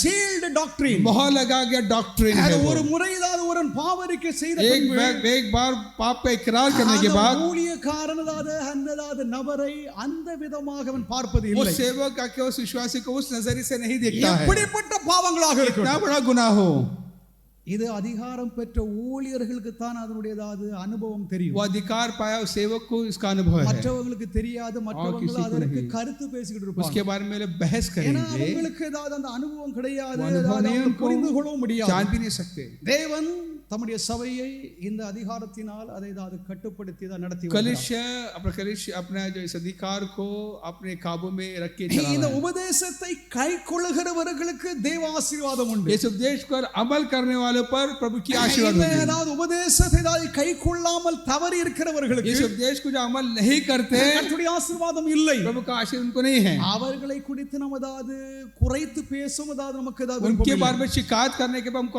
हक नहीं है। யார் அதை கைக்கொள்ளுகிறார்களோ कौन सा अमल में लाते हैं, யார் அதை அமல்படுத்துகிறார்களோ जो अमल में लाते हैं, அவர்களுக்கு விடுதலையும் சமாதானம் மகிழ்ச்சியும் சந்தோஷம் உண்டாயிருக்கும். उनको छुटकारा आजादी और खुशी होगी उनको। தேவ நாமத்திற்கு ஸ்தோத்திரம். प्रभु की नाम की महिमा हो। ஆதி திருச்சபையிலே आदि कलिश में அப்போஸ்தலரிடம் प्रेरितों को பிரஜாதியார் வந்து गैर कौम के लोग சகல காரியங்களும் அதாவது அறிக்கையிட்டார்கள் என்று अपने சொல்லி सारे गुनाह को ஒரு வாக்கியம் இருக்கிறது. நீங்க அதை படித்ததா நீங்க ஏதாவது பாத்தீங்கன்னா என்கிட்ட उन्होंने சொல்லுங்க. इकरार किया, उन्होंने தேவ देखा। நாமத்திற்கு प्रभु ஸ்தோத்திரம். के नाम की महिमा हो। இங்கே ஏதாவது காணப்படும் சபை जो कलिश देख सकते हैं, காணப்படும் சபையாக இந்த பூமியிலே கர்த்தர் ஏதாவது புதிய எருசலேமை தான் எழுப்பினார். पुदिय नेशम कलिश जो कि हम देख सकते हैं, प्रभु से उठाया। பிற சபைகளோடு போட்டி போடும்படியாக அல்ல. दूसरे कलिश के साथ compete करने या मुकाबले करने के लिए, அந்த சபை பெரியதா நம்முடைய சபை ஏதாவது பெரியதா சின்னதா பெரியதா என்று சொல்லி போட்டி போடுவதற்காக இது या எழுப்பப்படவில்லை. ये आके मुकाबला करने के नहीं कि हम ही बड़े हैं वो छोटे हैं करके। அப்படிதான் செய்கிறவர்கள் ऐसे करने वाले குறைந்த அறிவு உள்ளவர்கள் उनका समझ बड़ी नहीं है, வேத அறிவு இல்லாதவர்கள் शास्त्र का ज्ञान नहीं है, அவர்கள் அறிவற்றவர்கள். वो के नादान है। தேவனுடைய நாமத்திற்கு மகிமை உண்டாதாக. प्रभु की नाम की महिमा हो। இங்கே சபையிலே यहाँ कलिश में கர்த்தருடையதாவது வேதம் கர்த்தருடையதாவது உபதேசம் அது ஏதாவது சரியாக प्रभु கைக்கொள்ளப்படுகிறது. का शास्त्र, प्रभु का उपदेश के सही तरीके से अमल में लाया जाता है। ஆவியானவர் சபை ஏதாவது கண்ட்ரோல் பண்ணுகிறார். पवित्र आत्मा अपने काबू में रखा है कलिश को। பரிசுத்தாவியானவர் சபை ஏதாவது கண்காணிக்கிறார், அதை நடத்துகிறார். पवित्र आत्मा के इसे निगरानी करता है, சபையெல்லாம் वो ஏதாவது चीज கர்த்தருடைய करते हैं। வசனத்திற்கு ஏதாவது கீழ்ப்படிந்திருக்க வேண்டும். पहले पवित्र आत्मा क्या अधीन रहे कलिश கர்த்தருடைய சபை ஏதாவது தேவனுடைய வார்த்தைக்கு ஏதாவது கீழ்ப்படிந்திருக்க வேண்டும். के वचन के अधीन रहे। தேவனுடைய வார்த்தைக்கு ஏதாவது கீழ்ப்படியாமல் இருக்கிற சபையை वचन जो प्रभु के वचन के अधीन नहीं रहता, அது சீக்கிரமாக ஒளிந்து वो போயிடும். जल्दी मिट जाता है। இப்ப நாம் எல்லாரும் கர்த்தருடைய வசனத்திற்கு கீழ்ப்படிந்ததனால் தான் நாம் எல்லோரும் அதாவது ஐக்கியமாக ஒன்றாக ஆவியானுடைய கட்டுப்பாட்டில் இருக்கிறோம். हम अब तक क्या कर रखे एक है, एकजुट होकर अगर है तो उसका कारण के पवित्र आत्मा के उसके अधीन हम है, वचन के अधीन है हम। அப்படி இல்லை என்றால் அது எப்பவுமே தான் இது போயிருக்கும். तो पहले आके मिट जाता। ஏதோ ஒரு விதத்தில் புதிய எருசலேம் என்ற நாமத்தில் ஏராளமான ஊழியர்கள், ஏராளமான பரிசுத்த ஜனங்கள், ஏராளமான குடும்பங்கள் இன்னும் இருக்கிறது. हाँ, कैसे कितने परिवार पवित्र लोग अब भी है देखते हैं। இது மத்தியிலே குறைபாடு உள்ளது அது ஊழியர்கள். इस बीच जो कमजोर जो है, கர்த்தருடையதாவது வசனத்தை கைக்குள்ளதாவது முடியாத தகுதியற்றவர்கள், जो प्रभु के वचन को अमल नहीं कर सकते, जो उसके काबिल जो नहीं है, தம்முடைய சொந்த அனுபவங்களை ஏதாவது முன்வைத்து अपने अनुभव को आगे रखे, கர்த்தருடைய वचனத்தை பின்வைத்து प्रभु के वचन को पीछे रखे, ஊழியம் செய்கிறவர்கள் ஏதாவது सेवा தவறி करने போவார்கள். वाले वाक्य हटा दिया जाए। சரியாக அறிந்து கொள்ளுங்கள். ये समझ लीजिए आप। எந்த ஒரு ஊழியன் कोई भी सेवा தன்னுடைய அனுபவத்தை முன்வைத்து अपने अनुभव को रखे, கர்த்தருடையதாவது வேதத்தை ஏதாவது प्रभु பின்வைக்கிறவன் के वचन को पीछे रखते हैं, அவனதாவது போயிடுவான். वो चला जाएगा, அவனதாவது வெற்றி அடைய மாட்டான். ज्यादा दिन नहीं देख सकता। என்றைக்கு தான் ஒரு சபையிலே किसी कलिश में ஒரு ஊழியக்காரதாவது கர்த்தருடைய வார்த்தையை முன்வைக்கிறானோ, प्रभु का वचन को जब आगे रखता है, கர்த்தருடைய வார்த்தையின்படி ஜனங்கள் நடத்தும்படியாக கர்த்தரிடமாக தான் ஜனங்களை प्रभु के சேர்க்கிறானோ, वचन के अनुसार प्रभु को लोगों को प्रभु के पास लेकर जाता அதுவே है, தான் ஒரு உண்மையான சபையாக தான் தேர்ச்சி वही एक அடையும். सच्चा कलिश जो तरक्की पाएगी। हालेलुया। நாம அதாவது நாங்க எல்லாம் சின்ன வயசுல இருந்து தான் இருக்கிறோம். हम बचपन से हैं, எங்களுடைய அனுபவங்கள் அதாவது ஒன்றையும் அதாவது நாங்க உங்களுக்கு சொல்கிறது இல்ல. हमारा अनुभव कुछ नहीं कहते, அது அதாவது இட்ஸ் வேஸ்ட். वो आके मतलब नहीं है। கர்த்தருடையதாவது வசனம் வேதத்தை அப்போஸ்தலர்கள் போதித்தார்கள். प्रभु का सेवक लोग प्रेरितों का अपना वचन प्रभु का அந்த வசனம் உண்மையா பொய்யா என்று சொல்லி ஏதாவது சபையார் ஏதாவது பகுத்து ஏதாவது ஆராய்ந்தார்கள். वो वचन सही है या गलत है करके वो लोग आके समझे खोज करने लगे. அவர்கள் ஏதாவது குணசாலிகளாக ஏதாவது அவர்கள் மாறினார்கள். वे लोग बहुत अक्लमंद हुए करके देखते அவர்கள் हैं. புத்திசாலியாக ஞானம் உள்ளவர்களாக வளர்ந்தார்களே ஒழிய ज्ञानी बने करके சில देखते ஏதாவது हैं. ஊழியக்காரர்கள் பிரசங்கத்தை கேளுங்க. कुछ का सेवक का प्रचार को सुनिए. 20% அப்படின்னா 15% தான் கர்த்தருடையதாவது வசனம் இருக்கும். सिर्फ 15% वचन होगा. 85% தான் தன்னுடைய சொந்த கதை, 85% अपने खुद की कहानियां, அதாவது சொந்ததாவது இந்த பக்கப்பாட்டு, अपने बातें, அதாவது சொந்ததாவது கற்பனை யுகம், अपने कल्पनाएं वही कहते रहेंगे. அதனால அதாவது ஜனங்கள் வளர்ச்சி அடைய மாட்டாங்க. उसमें लोग आके तरक्की नहीं ஏன்னா पाएंगे. மனிதர்கள் அதாவது அனுபவத்தை விரும்புகிறாங்க, அது நல்லதான். इंसान का अनुभव चाहते हैं, वो ठीक बात है. பாருங்க, அந்த புதிய ஏற்பாட்டில் அதாவது எழுத்தாளர்கள் தங்களுடைய அனுபவத்தை அதாவது தெரிவிக்கவில்லை. अपने अनुभव का के जो लिखने वाले नहीं बताया. அவர்கள் கர்த்தருடையதாவது வார்த்தை அதாவது அவர்கள் எழுதினார்கள். प्रभु का वचन को बताया उन्होंने. அந்த வார்த்தையோடு அதாவது அந்த பண்புகள் நிறைவடைய அவர்கள் அதாவது எழுதினார்களே ஒழிய वचन के साथ आके उस कार्य को नहीं लिखे.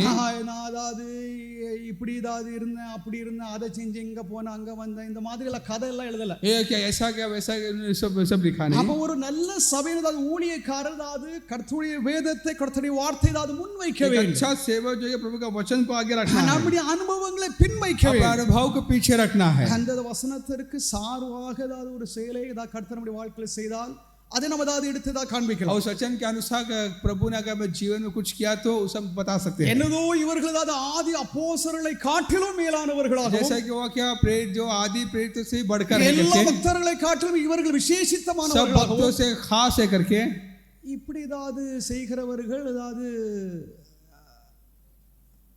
அவர்கள் என்ன சொல்லுகிறது, அதாவது ரொம்ப அதாவது அறிவற்றவர்கள் என்று சொல்லலாம். ऐसे लोग के बहुत ही नादान हम देखते அவர் हैं. உண்மையானதாவது அனுபவத்தை பெறவில்லை. वो सच्चा अनुभव को नहीं पाए. அவருடைய வாழ்க்கையில் ஏதாவது கர்த்தர் கிரியை செய்திருக்கலாம். उनके जीवन में प्रभु ஆனால் क्रिया किया அதை होगा. ஏதாவது நீ ஏதாவது முன்வைத்து நீ அவர் பிரசங்கமுடைய வாழ்க்கை நடத்த வேண்டும் என்பது அதாவது அது கட்டாயம் அல்ல. ये उसे रख के तुम्हारे जीवन को चलाना है, वो गलत தேவனுடைய बात है. நாமத்திற்கு மகிமை प्रभु உண்டாவதாக. के नाम की महिमा हो. கர்த்தருடைய சபை, प्रभु की कलीसिया, ஆண்டவர் அதாவது நம்மை புதிய எருசலேமாக அதாவது கர்த்தர் நம்மை அழைத்தார். नए यरूशलेम करके प्रभु ने हमें बुलाया है. அப்ப பழைய எருசலேம் அல்ல, पुराना यरूशलेम नहीं. பழைய எருசலேம் அதாவது ஒன்று போய் இருக்கிறது, पुराना यरूशलेम है, அது அதாவது பாழாய் போயிட்டு. वो तो उजड़ा हुआ है. இப்போ அதாவது பாழாய் போன எருசலேமை குறித்து அதாவது பேச்சே இல்லை. वो उजड़ा हुआ कलीसिया के वो उजड़ा हुआ यरूशलेम के बात करने இப்போ कुछ है ही புதிய नहीं. எருசலேம் என்பது नए यरूशलेम அது பரலோகத்தில் உள்ளதாவது ஒரு ஸ்தலமாகும். आसमानी जगह पर आसमानी பரலோகத்தில் यरूशलेम, உள்ளதாவது ஒரு வீடாகும். आसमान में जो एक घर है, பரலோகத்தில் உள்ள ஒரு சபையாகும். आसमानी कलीसिया है. அந்த वो சபையில் அதாவது மீட்கப்பட்டவர்கள் எல்லோரும் போய் उसी சேருகிறார்கள். कलीसिया में छुड़ाए गए लोग आके मिलेंगे. இப்பொழுது நமது வாசித்த வசனம் அதாவது சீயோனிடத்திற்கும் பரம எருசலேமையாகிய அதாவது அதனிடத்தும் நீங்கள் வந்து சேர்ந்தீர்கள் என்று தான் இந்த எழுத்தாளர் सिय्योन எழுதுகிறார். पहाड़ पर यरूशलेम में तुम आए हो देखते हैं. அப்ப நாம் அதாவது புதிய எருசலேமாக हम नए यरूशलेम, பரலோகத்தில் உள்ளதாவது அந்த அதாவது எருசலேமோடு आसमानी यरूशलेम से நாம் அதாவது எருசலேமியர்களாக நாம் அதாவது அங்கே பயணித்துக் கொண்டிருக்கிறோம். हम आके हमारे सफर उस तरफ है. அநேக பக்தர்கள் कई भक्तों ने நான் அதாவது படித்திருக்கிறதாவது நூல்களிலே कई जो उनके कथा जो मैंने पढ़ी है, அதாவது விசுவாச வீரர்கள் எல்லோரும் அந்த பரம எருசலேமிற்கு அவர்தான் பயணிக்கிறார்கள் என்று எழுதுகிறார்கள். जो उस आसमानी यरूशलेम की तरफ वो सफर कर रहे தேவன் हैं. நம்மை புதிய எருசலேமாக தேவன் நம்மை அழைத்தார். प्रभु ने नए यरूशलेम करके बुलाया है. ஒன்று एक பிதாவாகிய தேவனால் சபைதால் திட்டமிடப்பட்டது. पिता परमेश्वर से ये कलीसिया के उठाया சபைதால் गया, इरादा की गई है. எங்கிருந்து வந்தது, எங்கே உருவானது? कहाँ से कलीसिया आया? அது ஆதி முதல் தேவனால் முன் குறிக்கப்பட்ட தேவனால் முன் ஏற்பாடு செய்யப்பட்ட ஒரு நிறுவனமாகும். वो के प्रभु से के पहले से इरादा की हुई है தேவன் நம்முடையதாவது திவ்ய சுபாவத்தை अपने ईश्वर स्वभाव को உலக ஜனங்களோடு அதாவது பகிர்ந்து கொள்ள முடியாது. दुनिया के लोग के साथ आके उसे आके बताने के அதை लिए தேவனதாவது முன்னதாகவே அதை அதாவது ஏற்படுத்தினார். அவருடைய முன் ஏற்பாடு அவருடைய சிந்தையாகும். प्रभु ने पहले से इसे तैयार की है. उसे आके उस प्रकार के इरादा किया இதை தான் அவர் படிப்படியாக தான் செய்து வந்தார். इसे धीरे धीरे करा है அவர் ஆபிரகாம் என்னும் ஒரு பக்தனை அழைத்து अब्राहम करके भक्तों को அதாவது ஆபிரகாமின் குடும்பத்தை ஆசீர்வதித்து उसके परिवार को आशीष किया பழைய ஏற்பாடு முழுவதும் ஆபிரகாமின் அதாவது பிள்ளைகளாக पुराने नियम के सब अब्राहम के बच्चे ஆபிரகாமின் சந்ததிகளாக अब्राहम के वारिस ஆண்டவருக்கு அதாவது அவர்கள் ஆராதனை செய்யும்படியாக அவர்கள் தெரிந்து கொள்ளப்பட்டார். आराधना करने के लिए चुने गए हैं கடவுள் அதாவது ஆபிரகாமோடு அதாவது உடன்படிக்கை செய்தார். अब्राहम के साथ आके अहद बांधता है பெரியதாவது தகப்பனாக மாற்றுவேன் என்றார். मैं तुझे बड़ा के सबका पिता सारे मुल्क का पिता बनाऊंगा. அடிமைப்பட்டிருந்த இஸ்ரவேலரை எகிப்திலிருந்து தேவன் விடுதலையாக்கினார். गुलाम में जाके मिस्र से प्रभु ने इस्राएल को या यहूदी को बाहर बुलाया. அவர்களை விடுதலையாக்கியதாவது தேவன் அவர்களுக்கு ஆயத்த பண்ணின கானான் தேசத்தை சுதந்தரிக்க செய்தார். उनके लिए जो वादा किया उस कानान के लिए उन्हें लेकर गए. அந்த கானான் என்னும் தேசத்திலே लेकिन कानान के தாவீது என்னும் அரசனை கொண்டதாவது அந்த தேசத்தை அனைத்தையும் அவர் ஆட்சி செய்தார். दाऊद राजा के जरिए के पूरा मुल्क पर राज किया. देखिए இதுதான் பழைய ஏற்பாட்டின் ஒரு சுருக்கமான ஒரு சரித்திரம். यही है कि जो के हम के पुराने नियम के कहानी को இது देखते हैं. பிதாவாகிய தேவனுடைய திட்டமாகும். पुराने प्रभु पिता परमेश्वर का इरादा है. தேவன் ஆபிரகாமை அழைத்து प्रभु ने अब्राहम को बुलाया, அவருடைய சந்ததியின் மூலமாக இஸ்ரவேலை ஏற்படுத்தி उनके वारिस के इस्राएल को बनाया, ஒரு ராஜ்யத்தை உருவாக்கி एक राज्य को तैयार किया. அங்கேதான் தாவீதின் அரசை நிறுவி दाऊद का राजा का उसका बादशाह को कायम किया. ஆண்டவர் செய்ததாவது ஒவ்வொரு கிரியைகளையும் நீங்க அறிந்து கொள்ளலாம். उसके प्रभु इनके जरिए की हर एक क्रिया को देख सकते. அந்த ஜனங்களிடம் ஆண்டவர் பேசினார். उनके साथ बात அந்த ஜனங்களிடம் ஆண்டவர் தம்முடைய உபதேசங்களை கற்பித்தார். आपने उपदेश को नहीं दिया, நியாயப்பிரமாணங்களை को दिया, கொடுத்தார். हुक्मों को அவர்கள் दिया, நடக்க வேண்டிய வழிகளை போதித்தார். चलने के रास्तों को बताया, தீர்க்கதரிசிகளை எழுப்பினார். नबियों को दिया. இதெல்லாம் பிதாவினுடைய திட்டமாகும். ये सब पिता परमेश्वर का इरादा है. தேவனுடைய திட்டத்தை प्रभु का इरादा இரண்டாவது கர்த்தராகிய இயேசு கிறிஸ்துவினால் அந்த சபை நிறுவப்பட்டதா. और पिता परमेश्वर के जरिए ये कलीसिया के उत्पन्न किया, खड़ा किया. பிதாவினால் திட்டமிடப்பட்டதை இயேசு பூமியிலே அதை நிறுவுகிறார். पिता परमेश्वर जो इरादे किया प्रभु यीशु ने ऐसा के स्थापित किया. எப்படி நிறுவுகிறார் என்றால் ऐसा करता है स्थापना சுவிசேஷத்தின் अपने வாயிலாக खुशखबरी के जरिए. நற்செய்தியின் மூலமாக ராஜ்யத்தை குறித்து ஜனங்களுக்கு அவர் அறிவித்து வந்தார். खुशखबरी के जरिए अपने राज्य के बारे में बताया, அவருடைய ரட்சிப்பின் ஆசீர்வாதம், उसका उद्धार का आशीर्वाद, பாவத்திலிருந்து விடுதலை, गुनाह से माफी, திவ்யதாவது ஜீவன், நித்திய ஜீவன், जीवन हमेशा की जीवन. ஆண்டவர் இஸ்ரவேலரை பார்த்து இல்லை என்றால் தம்முடைய அப்போஸ்தலர்கள் தம்மை பின்பற்றியவர்களை பார்த்து சிறு மந்தையே என்று சொல்லி அழைப்பார். प्रभु ने आके अपने अपने प्रेरितों को या इसके पीछे चलने वालों को आगे छोटे गल्ले, இயேசுவை பின்பற்றுகிறவர்கள் இயேசுவின் சிறு மந்தையாகும். छोटे गल्ले हैं जो प्रभु यीशु के पीछे चलते हैं. அந்த மந்தையை இயேசு நடத்தி வந்தார். उस गल्लों को प्रभु ने यीशु ने चला के आया. இயேசுவானவர் தம்முடைய ஊழியத்தை यीशु अपने सेवा को அதை வெளிப்படையாக वो आके जाहिरी तौर से அதை நிறுவி அதை நடத்தி வந்தார். उसे चलाया, स्थापित किया के देखते हैं. தேவனுடைய நாமத்திற்கு மகிமை. प्रभु के नाम की महिमा हो. தேவனுடைய ராஜ்யத்தின் முழுமை அடையும் வரைக்கும், प्रभु के जब राज्य के परिपूर्ण होने तक, அந்த ராஜ்யம் நிறைவேற वो आके पूरा होने तक அது தம்முடைய அப்போஸ்தலர்கள் மூலமாக அதை ஊழியம் செய்து வந்தார். अपने प्रेरितों के जरिए ये सेवा कर रहा था. அப்போஸ்தலர்கள் இயேசுவை பணியை நிறைவேற்றி வந்தார். 12 चेले लोग आगे प्रभु यीशु के साथ उनकी सेवा कर रहे थे. தேவனுடைய நாமத்திற்கு ஸ்தோத்திரம். प्रभु की नाम की महिमा हो.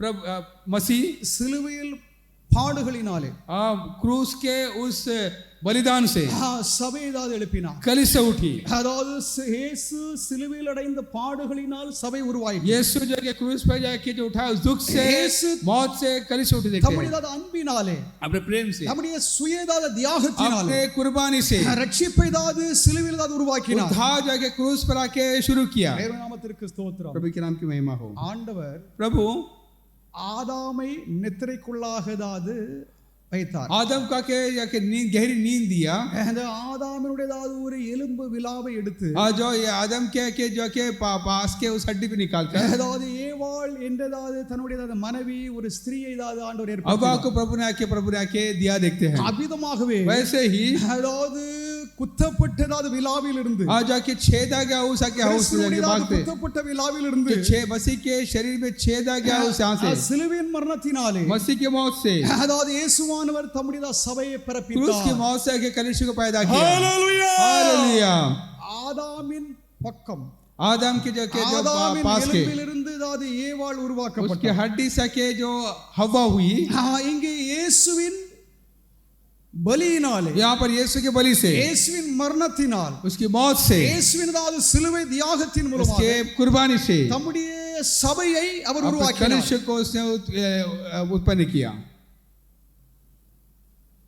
ஆதாமின் பக்கத்திலிருந்து இல்லை என்றால் விலாவில் இருந்து आज आदम के जो पास से ஏவாளை ஏதாவது தேவன் உருவாக்கினார். हवा को प्रभु ने बनाया.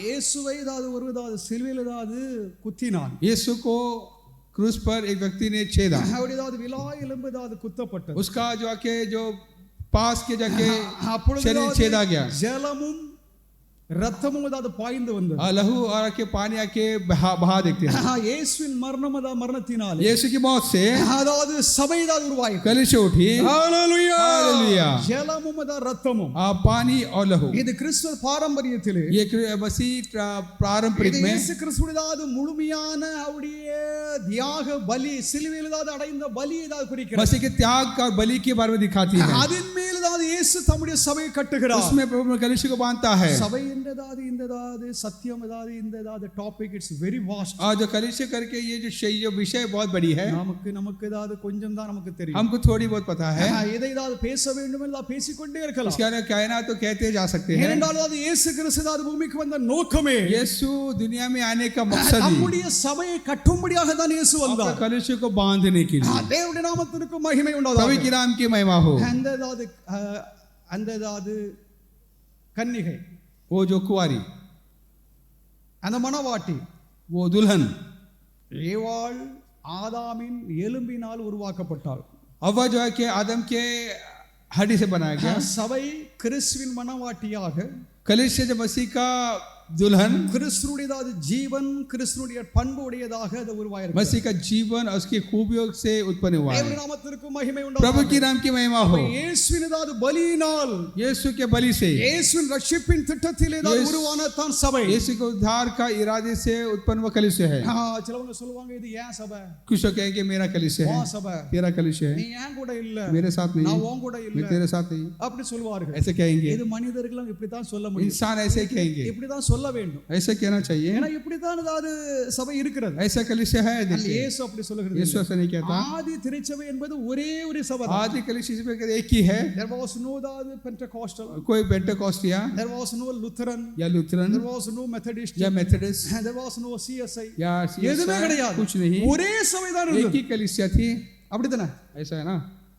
புதிய ஏற்பாட்டில் வாசிச்சீங்கன்னா ஒரே சபை தான். नया नियम में पढ़ेंगे एक ही कलीसिया है. இந்த 21வது சகாப்தங்களாக, जो 21वीं शताब्दी में அதாவது ஆயிரக்கணக்கான டினோமினேஷன் ஏதாவது உருவாகி, हजारों कलीसिया उठी देखते हैं. அதில் इसमें உண்மையானவர்களை கர்த்தர் அறிவார். सच्चे लोग प्रभु जानता है. அந்த உண்மையானவர்களை கர்த்தர் ஏதாவது அந்த இயக்கத்தோடு ஏதாவது அவர் இணைப்பார். उन्हें इनके साथ आके मिलाता है. அந்த பக்தர்களை அந்த பரம ராஜ்யத்தை அடையும்படியாக அவர்களை அவர் உருவாக்குகிறார். भक्तों को आसमानी उस राज्य के लिए उन्हें तैयार करता है. இந்த திருச்சபை ஏதாவது வரலாற்றில் ஏதாவது ஏராளமான பக்தர்கள், ஏதாவது வெளிநாடுகளில் ஏதாவது ஏராளமான உன்னதமான பக்தர்கள் எழுப்பினார். आज दुनिया में इस प्रभु के भक्तों कई उठे देखते हैं. அவருடைய சேவை ஏதாவது ஊழியங்களுக்கு ஏதாவது நாம் ஏதாவது ஈடு கொடுக்க முடியாது. उनका सेवा का हम बराबरी नहीं कर सकते. நாம் ஈடு கொடுக்க முடியாது. हम नहीं कर सकते. நாம் நமக்கு தெரிந்திருக்கிறதா அது சின்னத வட்டத்தில் நமக்கு தெரிஞ்சிருக்கிறது மாத்திரம் தான் பேசிட்டு இருக்கோம். हम जो जितना चाहते उसी में वाकई घूमते रहते हैं. ஆனால் அதாவது உலகத்தில் உள்ளதாவது ஏராளமானது உலகளாவிய आज दुनिया की कार्य को பரம்பரைக்கும் கர்த்தருடைய சபை ஏதாவது குறித்ததாவது அந்த சரித்திரம் வரலாறு ஏதாவது வெரி வெரி வெரி பிக், जो फैला प्रभु का जो कार्य जो है कि बहुत बहुत बड़ी है. தேவனுடைய நாமத்திற்கு மகிமை. प्रभु की नाम की महिमा हो. மூன்றாவது, तीसरी बात, ஆவியானவரால் சபை ஏதாவது இயங்கப்படுகிறது. पवित्र आत्मा से कलीसिया के चला जाता है இயங்கிக் கொண்டிருக்கிறது. या चल रहा है. ஏதாவது அன்பையா அவர்களை ஜெபம் பண்ணும் பொழுது, अनवेज प्रार्थना करने के समय நான் ஏதாவது இன்னைக்கு ஏதாவது உங்களுக்கு பிரசங்கம் பண்ணுகிறதாவது இந்த ஏதாவது செய்தி ஏதாவது சாராம்சத்தை ஏதாவது அவர் ஜெபம் பண்ணார். और जो मैं जो जिन्होंने संदेश का निचोड़ जो है कि उन्होंने दिया, இதற்கு முன்பாக ஏதாவது அவர் அப்படி ஜெபம் பண்ணது इससे இல்லை. मैंने कभी प्रार्थना ऐसा नहीं किया. இந்த தினத்தில் आज के दिन அவர் ஜெபம் பண்ணதை जो கவனிச்சீங்களா? प्रार्थना करना सुना क्या இதோ आपने? குமாரன் பரிசுத்த ஆவியின் அதிகாரத்தில் ஏதாவது சபை என்றதாவது ஒரு வார்த்தை ஏதாவது அவர் பயன்படுத்தி पिता पुत्र ஜெபிச்சார். पवित्र आत्मा का अधिकार से நான் ये शब्द मांग இன்றைய लीजिए। தினம் ஏதாவது உங்களுக்கு ஏதாவது கொடுக்கும் செய்தியில் आज का संदेश भी சபை என்னதாவது எங்கே இருந்து வந்தது, कलिसिया कहाँ से आई है, அது எப்படி ஏதாவது உருவாக்கப்பட்டது, कैसा आके उत्पन्न அது हुआ, எப்படி ஏங்கி कैसा கொண்டிருக்கிறது. चलता है। திரியேக இறைவன் நம்மோடு கிரியை एक செய்கிறார். परमेश्वर क्रिया करता है। தேவனுடைய நாமத்திற்கு மகிமை प्रभु के नाम की महिमा हो। பிதாவினால் திட்டமிடப்பட்டது. पिता से इरादा की गई है, பிதாவின் திட்டத்தை இயேசுவானவர் पिता நிறுவினார். का इरादा जो कि यीशु ने पूरा किया। அந்த சபைதாவது இயக்குகிறது பரிசுத்த और ஆவியானவர். कलिसिया को चलाने वाला पवित्र आत्मा है। ஆவியானவர் நம்மை இயக்கிக் கொண்டிருக்கிறார். पवित्र आत्मा में चलाता நம்மை है, இயக்க வேண்டும். हमें चलाना है। ஆதி திருச்சபை आदि कलिसिया சபை எப்படி எழும்பிட்டு कलिसिया कैसा उठा, பெந்தெகோஸ்து நாளன்று ஆவியானவர் கூடி வந்திருந்ததாவது அப்போஸ்தலர்கள் மேல் 120 பேர் மேலும் வந்து இறங்கினார். पेंतेकोस्त के समय के 120 है जो सेवा जो चेलों के ऊपर पवित्र आत्मा उतरी देखते हैं। அவர்கள் கூடி வந்திருந்தார்கள். वो आके जमा हुए एक जगह, அவர்கள் சபையாக ஒரு மனதோடு कलिसिया करके एक ही मन से, ஏக சிந்தையோடு एक ही ख्याल, ஆவியானுடைய வருகைக்காக, पवित्र आत्मा के आगमन के लिए, पवित्र आत्मा का अभिषेक के लिए, पवित्र आत्मा का अधिकार के लिए எல்லோரும் கூடி வந்திருந்த वो सभा के लिए मिले। ஆவியானவர் அவர்களை வந்து पवित्र நிரப்பினார். आत्मा ने आके अपना अभिषेक से भरा। हालेलुया! हालेलुया! அவர்களை அவர் उनको அதிகாரப்படுத்தினார். अधिकार दिया। பயந்து கொண்டிருந்தாங்க. डरे हुए थे, ஒரே பயம். डर। நம்முடைய ஏதாவது குருநாதரை கொலை செய்துட்டாங்க, हमारा गुरु का कत्ल किया, அடுத்தது நம்ம என்ன செய்வது, आगे हम क्या करें, எப்படி ஏதாவது இயேசுவை ஏதாவது நாம ஏதாவது பிறருக்கு அறிவிப்போம். कैसे औरों को बताए। अगर हम बताए जाएंगे तो हमारा सर नहीं होगा। वो डर, घबराहट, वो सब छुपे हुए, वो सब डरे हुए थे, छुपे हुए थे। पेंतेकोस्त के समय एक मन होकर यीशु ने उनको जो दिया वादा को लेकर आज पवित्र आत्मा का आगमन के लिए वो इंतजार कर देखते हैं। प्रभु की नाम की महिमा हो। हालेलुया! जहां पर जमा हुए पवित्र आत्मा उतरी, वो कलिसिया बनी, वही आके आदि कलिसिया है। हालेलुया! ये समझना है आदि कलिसिया क्या है। 120 लोग आदि कलिसिया है। 120 जो लोग हैं, 3000, 5000, 3000, 10,000 आके जमा हुए मिले देखते हैं। அதாவது அப்போஸ்தலர் நடவடிக்கைகள் 2ஆம் அதிகாரத்தை வாசித்து आप பார்த்தீர்கள். देखिए दूसरा वचन पढ़ेंगे तो அவர்கள் எல்லோரும் சபையிடமாக वो सब कलिसिया में அந்த 120 அப்போஸ்தலர் அந்த கூட்டத்தோடு वो आके 120 आके भीड़ आके जमात में எல்லோரும் சேர்க்கப்பட்டார்கள். सब आके बुलाए எல்லாரும் गए, இணைந்து கொண்டார்கள். सब आके जमा हुए। ஏன் தெரியுமா? क्योंकि ஆண்டவர் அந்த சபைதாவது நிரப்பி वो सब कलिसिया भरा, இயேசுவானவர் தம்முடைய ஆவியினால் அதிகாரத்தை வழங்கி वो सब उनका अधिकार दिया, அவர்கள் ஏதாவது பேச தொடங்கினார். उन्हें बात कहने के लिए किया। முதல் சபைதாவது பிரசங்கம் செய்தது பேதுரு அப்போஸ்தலன். पहला प्रचार संदेश मैसेज அவரது ரட்சகராகிய இயேசு पीटर ने किया। கிறிஸ்துவுடைய மரணம், प्रभु यीशु की मौत, அவரை கொலை செய்தாது யூதர்கள் நீங்கள், उसको कत्ल किया तुम यहूदी तुम लोग, அவரால் மீட்பு உண்டு, उससे छुटकारा है, அவரால் ஏதாவது மன்னிப்பு உண்டு, उससे माफी है, அவரால் தேவனிடம் சேர முடியும் என்று उससे ही प्रभु के पास जा அந்த सकते हो। கடும்போக்குள்ள ஏதாவது இந்த தீவிரவாதிகளான யூதர்களுக்கு ये பேதுரு ஏதாவது பிரசங்கம் செய்கிறார். आके गर्दन कर्ष के यहूदी को प्रचार करता இங்கே है। கூடி இருந்தது எல்லாம் ஏதாவது தீவிரவாதிகள், सब जमा जो सब आके कट्टर यहूदी है, யூத தீவிரவாதிகள், यहूदी कट्टरपंथी है, ஏதாவது பிரஜாதிகள் இருந்திருப்பாங்க. कुछ गैर कौम लोग होंगे, அவர்கள் மத்தியில் ஏதாவது उनके பேதுரு பிரசங்கம் बीच பண்ணுகிறார். आके उन्होंने प्रचार किया, நீங்கள் ஏதாவது கொலை செய்ததாவது இயேசுவானவர், तुम खून के यीशु அவர் ஏதாவது உங்கள் மத்தியில் ஏதாவது இருக்கிறார் वो तुम्हारे बीच है। என்றதாவது ஆணித்தரமாக அவர் பேசினார். बड़े दलेर से उसे प्रचार किया। தேவாவியானவராவது பேதுருவை ஆட்கொண்டார். यीशु पवित्र आत्मा के पवित्र அவர் पत्रस को ஆவியால் आके पूरी तरह நிரம்பி से அவர் ஏதாவது பிரசங்கித்ததினாலே उसने प्रचार அங்கே ஒரு किया, பெரிய பயம் உண்டாயிற்று. बाबा डर बुझाई, எல்லோரும் கலங்கினார். सब डर गए। இது என்னையா ஐந்தாங்குழி பயிரோளா இருந்தானோ இவன் இப்படி பேசுறானோ, तो डरपोक था कैसा, कहां से इतनी हिम्मत आई, இவர்களுக்கு ஏதாவது இந்த வல்லமை இந்த ஞானம் ஏதாவது இது எப்படி வந்தது? ये सामत ये दिलेर कहां से பின்னால் आई? தான் அறிந்து கொண்டார்கள் இவர்கள் सब डर இயேசுவோடு है, पता இருந்தார்கள். नहीं, ये यीशु के साथ है, இயேசுவின் வல்லமை यीशु இவரோடு के இருக்கிறது. सामर्थ उनके साथ है। இயேசுவானவர் எப்படி கிரியை यीशु செய்தார் जैसा அப்படி क्रिया இவர்கள் किया, கிரியை செய்கிறார்கள். ये भी क्रिया करते हैं, அற்புத அடையாளங்களை நடப்பிக்கிறார்கள், अद्भुत काम करते हैं, மரித்தோரை உயிர்ப்பிக்கிறார்கள், मुर्दों को जिलाते हैं, வல்ல கிரிகளை செய்கிறார்கள். बड़े काम करते हैं। என்று சமுதாயம் எல்லாம் நடு நடுங்கி समाज आके डरने लगे, அவர்கள் அவர்கள் எல்லோரும் சபையாக सब மாறினார்கள். कलीसिया बने, யூதர்களும் புறையாதிகளும் கிரேக்கர்களும் ரோமர்களும் பலதாது தேசத்தில் உள்ள यहूदी गैर कौम के रोमियो के हर எல்லோரும் लोग சபையாக सब மாறினார்கள். कलीसिया बने, அதுதான் ஆதி திருச்சபை. वही आदि कलीसिया அப்ப है, வேற ஒரு சபைலாம் और கிடையாது, कोई कलीसिया नहीं है, ஒரே சபை தான். एक ही कलीसिया है। அங்கே 12 और அப்போஸ்தலர்கள் 12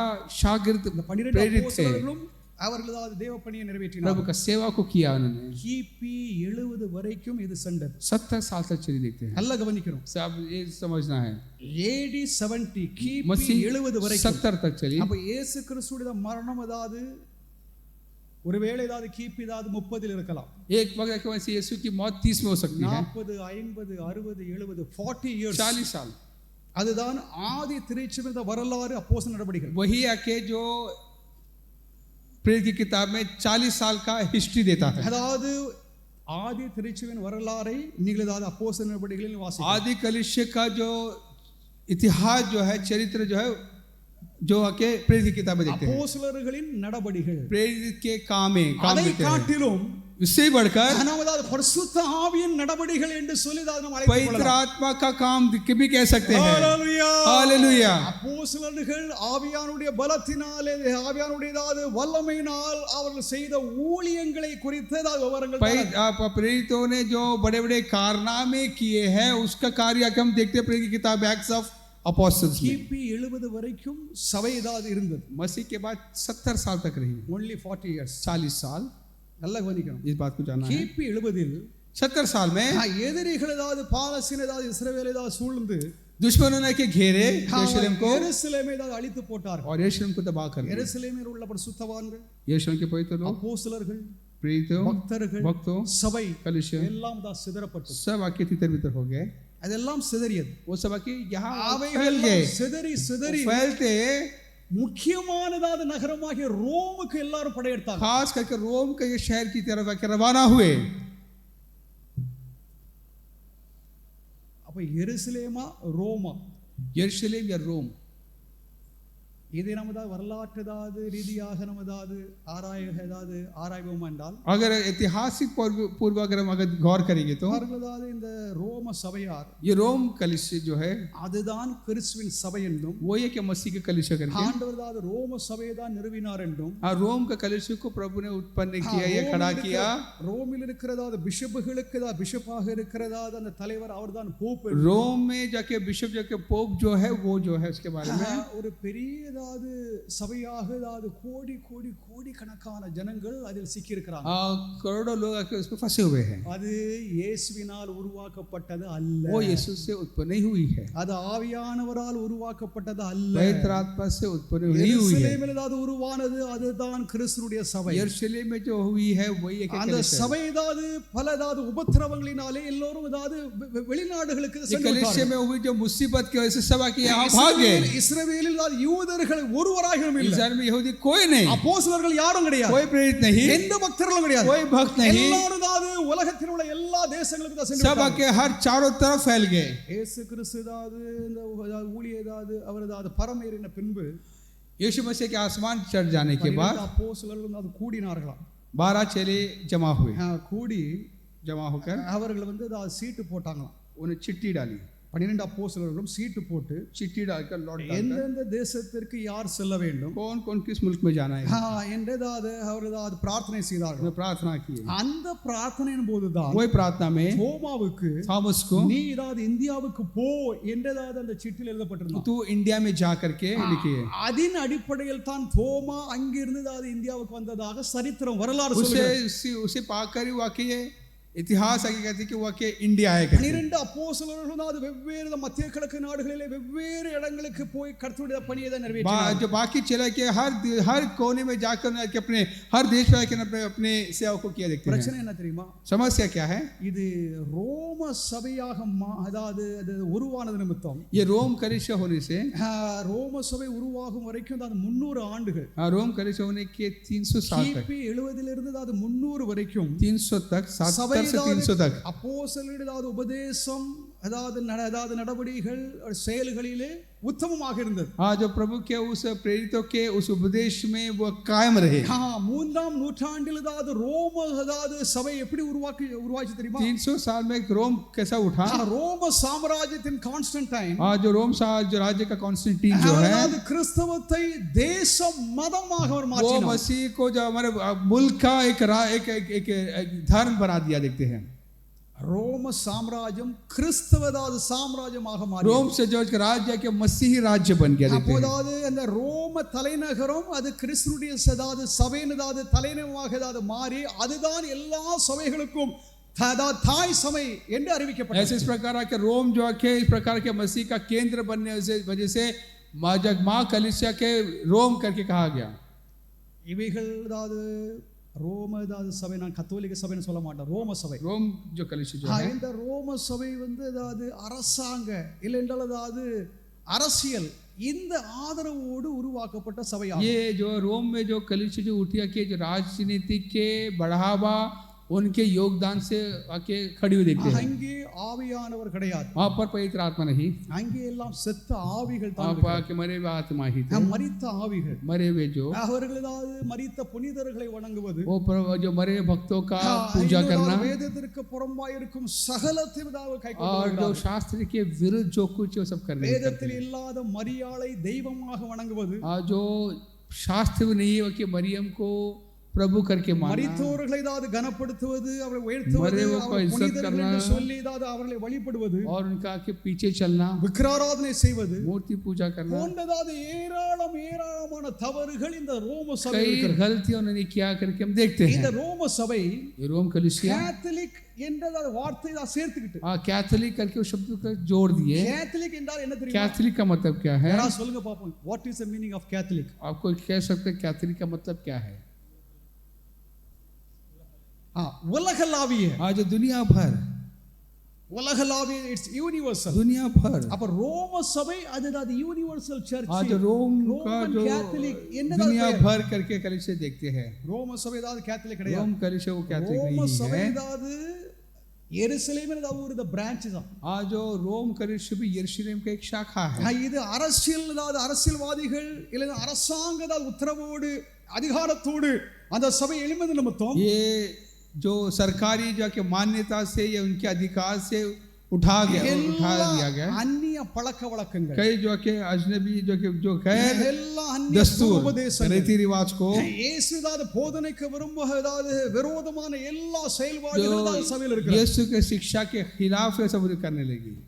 ஆகிலும் तो भी அந்த சபையில் தான் சில பக்தர்கள் உண்டு. उस कलीसिया में कुछ भक्त थे, ஆனால் அவர்கள் அதிலிருந்து வெளியேறுவதற்கு அவர்கள் முடியல. उनसे बाहर आना नहीं चाह रहे थे, नहीं हो रहे थे.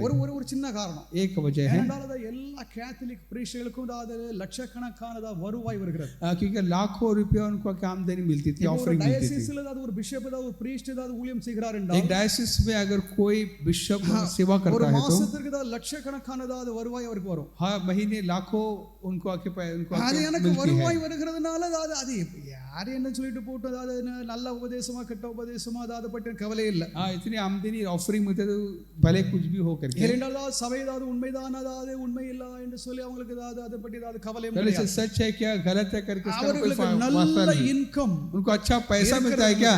காசுக்காக पैसे के लिए कई लोग हैं. இது ஆவியானவரால் உருவாக்கப்படாத சபை. ये कि आप पवित्र आत्मा से नहीं आके उठाए தேவ गए. ஆவியானதாவது நிறைவு उनकी கிடையாது. आत्मा वहां पर नहीं है, அங்கே தேவாவியானவர் செயல்படுகிறது वहां पर கிடையாது. पवित्र आत्मा क्रिया नहीं करता ஏதோ है. சில பக்தர்கள் தன்னுடைய பக்தியினால் அதாவது ஆண்டவரை தொழுது கொள்கிறார்கள். कुछ भक्त आके जो प्रभु की आराधना करते हैं, उसको मानते இப்பொழுது हैं. இந்தியா தேசத்தில் ஏதாவது அந்த கத்தோலிக்க சபையில் உள்ள சில அதாவது பிஷப் சில பிரீஸ்டுகள் लेकिन अब इन दिनों में आके कुछ इंडियन जो के बिशप लोग कैथोलिक के ஆவியின் அனுக்கிரகத்தை ஏதாவது ஆதரிக்கவும் प्रभु की आत्मा को लगे जो आके मानना, ஆவியின் அபிஷேகத்தை அவள் கனப்படுத்தவும் आत्मिक अभिषेक को इज्जत करना, அதில் சபை வளரவும் அதாவது போதிக்கிறாங்க, उससे कलीसिया बढ़ता है, सिखाते हैं, அவங்க செய்யறாங்க. करते हैं. அது வரவேற்கத்தக்க காரியம். वो अच्छी बात है. அவர்களை போதித்தாலும் वो सिखाया तो ஜனங்கள் அதில் நடக்க लोग மாட்டாங்க. नहीं चलेंगे इसमें. ஏனென்றால் ஜனங்கள் ஏதாவது நடத்துவதற்கு ஆவியானவர் ஏதாவது ஆளுகை இல்லாததினாலே कि पवित्र आत्मा का प्रभुता नहीं है इसके அந்த ऊपर। priest அது பிஷப் அது பிரசங்கம் பண்ணுவார். बिशप या प्रीस्ट ஆனா சபை ஆட்கொள்கிற संदेश दे सकता है। ஆவியானவருடையது அந்த ஆதிக்கம் அவருடைய கட்டுப்பாடு இல்லாததினாலே पवित्र आत्मा का अधीनता या ஜனங்கள் அவர் उसके काबू में नहीं है, அந்த வசனத்திற்கு அவர்கள் கீழ்ப்படிய जो மாட்டாங்க. प्रचार करते हैं उसका अधीन नहीं होते, அதுதான் உடைய குறைபாடு. वही उनकी कमी है, कमजोरी है। प्रभु के नाम की महिमा हो। ஆவியானவர் பெந்தெகோஸ்து நாளன்று சபையை உருவாக்கினார். पवित्र आत्मा के कलीसिया जब पेंतेकोस्त के दिन आके उसने उठाया, அதாவது தீப்பொறியான பிரசங்கம், आज जो आके बहुत ही शोले से भरा आके संदेश, வல்ல கிரியைகள், जो सामर्थ्य काम, காணப்படும் சபையினதாது கிரியைகளை தேவனது ஆதி திருச்சபையிலே और நடத்தினார். जो बड़े बड़े काम आके जो कि प्रभु ने जो कलीसिया के जरिए किए जो दिख सकता है, அவர்களாவது அறிவிக்க முடியாத சுவிசேஷத்தை பகிரங்கமாக அறிவித்தார். और जो नहीं सुना सकते लेकिन उनके बड़े दलेरी से उस सुसमाचार को उन्होंने खुल्लम खुला के सरेआम सुनाए। இந்த ஆதி திருச்சபை சிலதா பக்தர்கள் आदि कलीसिया में कुछ भक्तों ने அவர்களாவது என்ன சொன்னார்கள் என்றால், उन्होंने क्या कहा, பரிசுத்த ஆவியானவருக்கும் சபைக்கும் ஏதாவது ஒரு பெரிய தொடர்பு இருக்கிறது. पवित्र आत्मा और कलीसिया का बहुत बड़ा नजदीकी रिश्ता है। எங்கே சபை இருக்கிறதோ जहाँ पर कलीसिया है அங்கே தேவனுடைய ஆவியானவர் वहाँ இருக்கிறார். प्रभु की आत्मा है, எங்கே தேவனுடைய ஆவியானவர் जहाँ இருக்கிறாரோ प्रभु की आत्मा है அங்கே சபை இருக்கிறது. वहाँ पर कलीसिया है।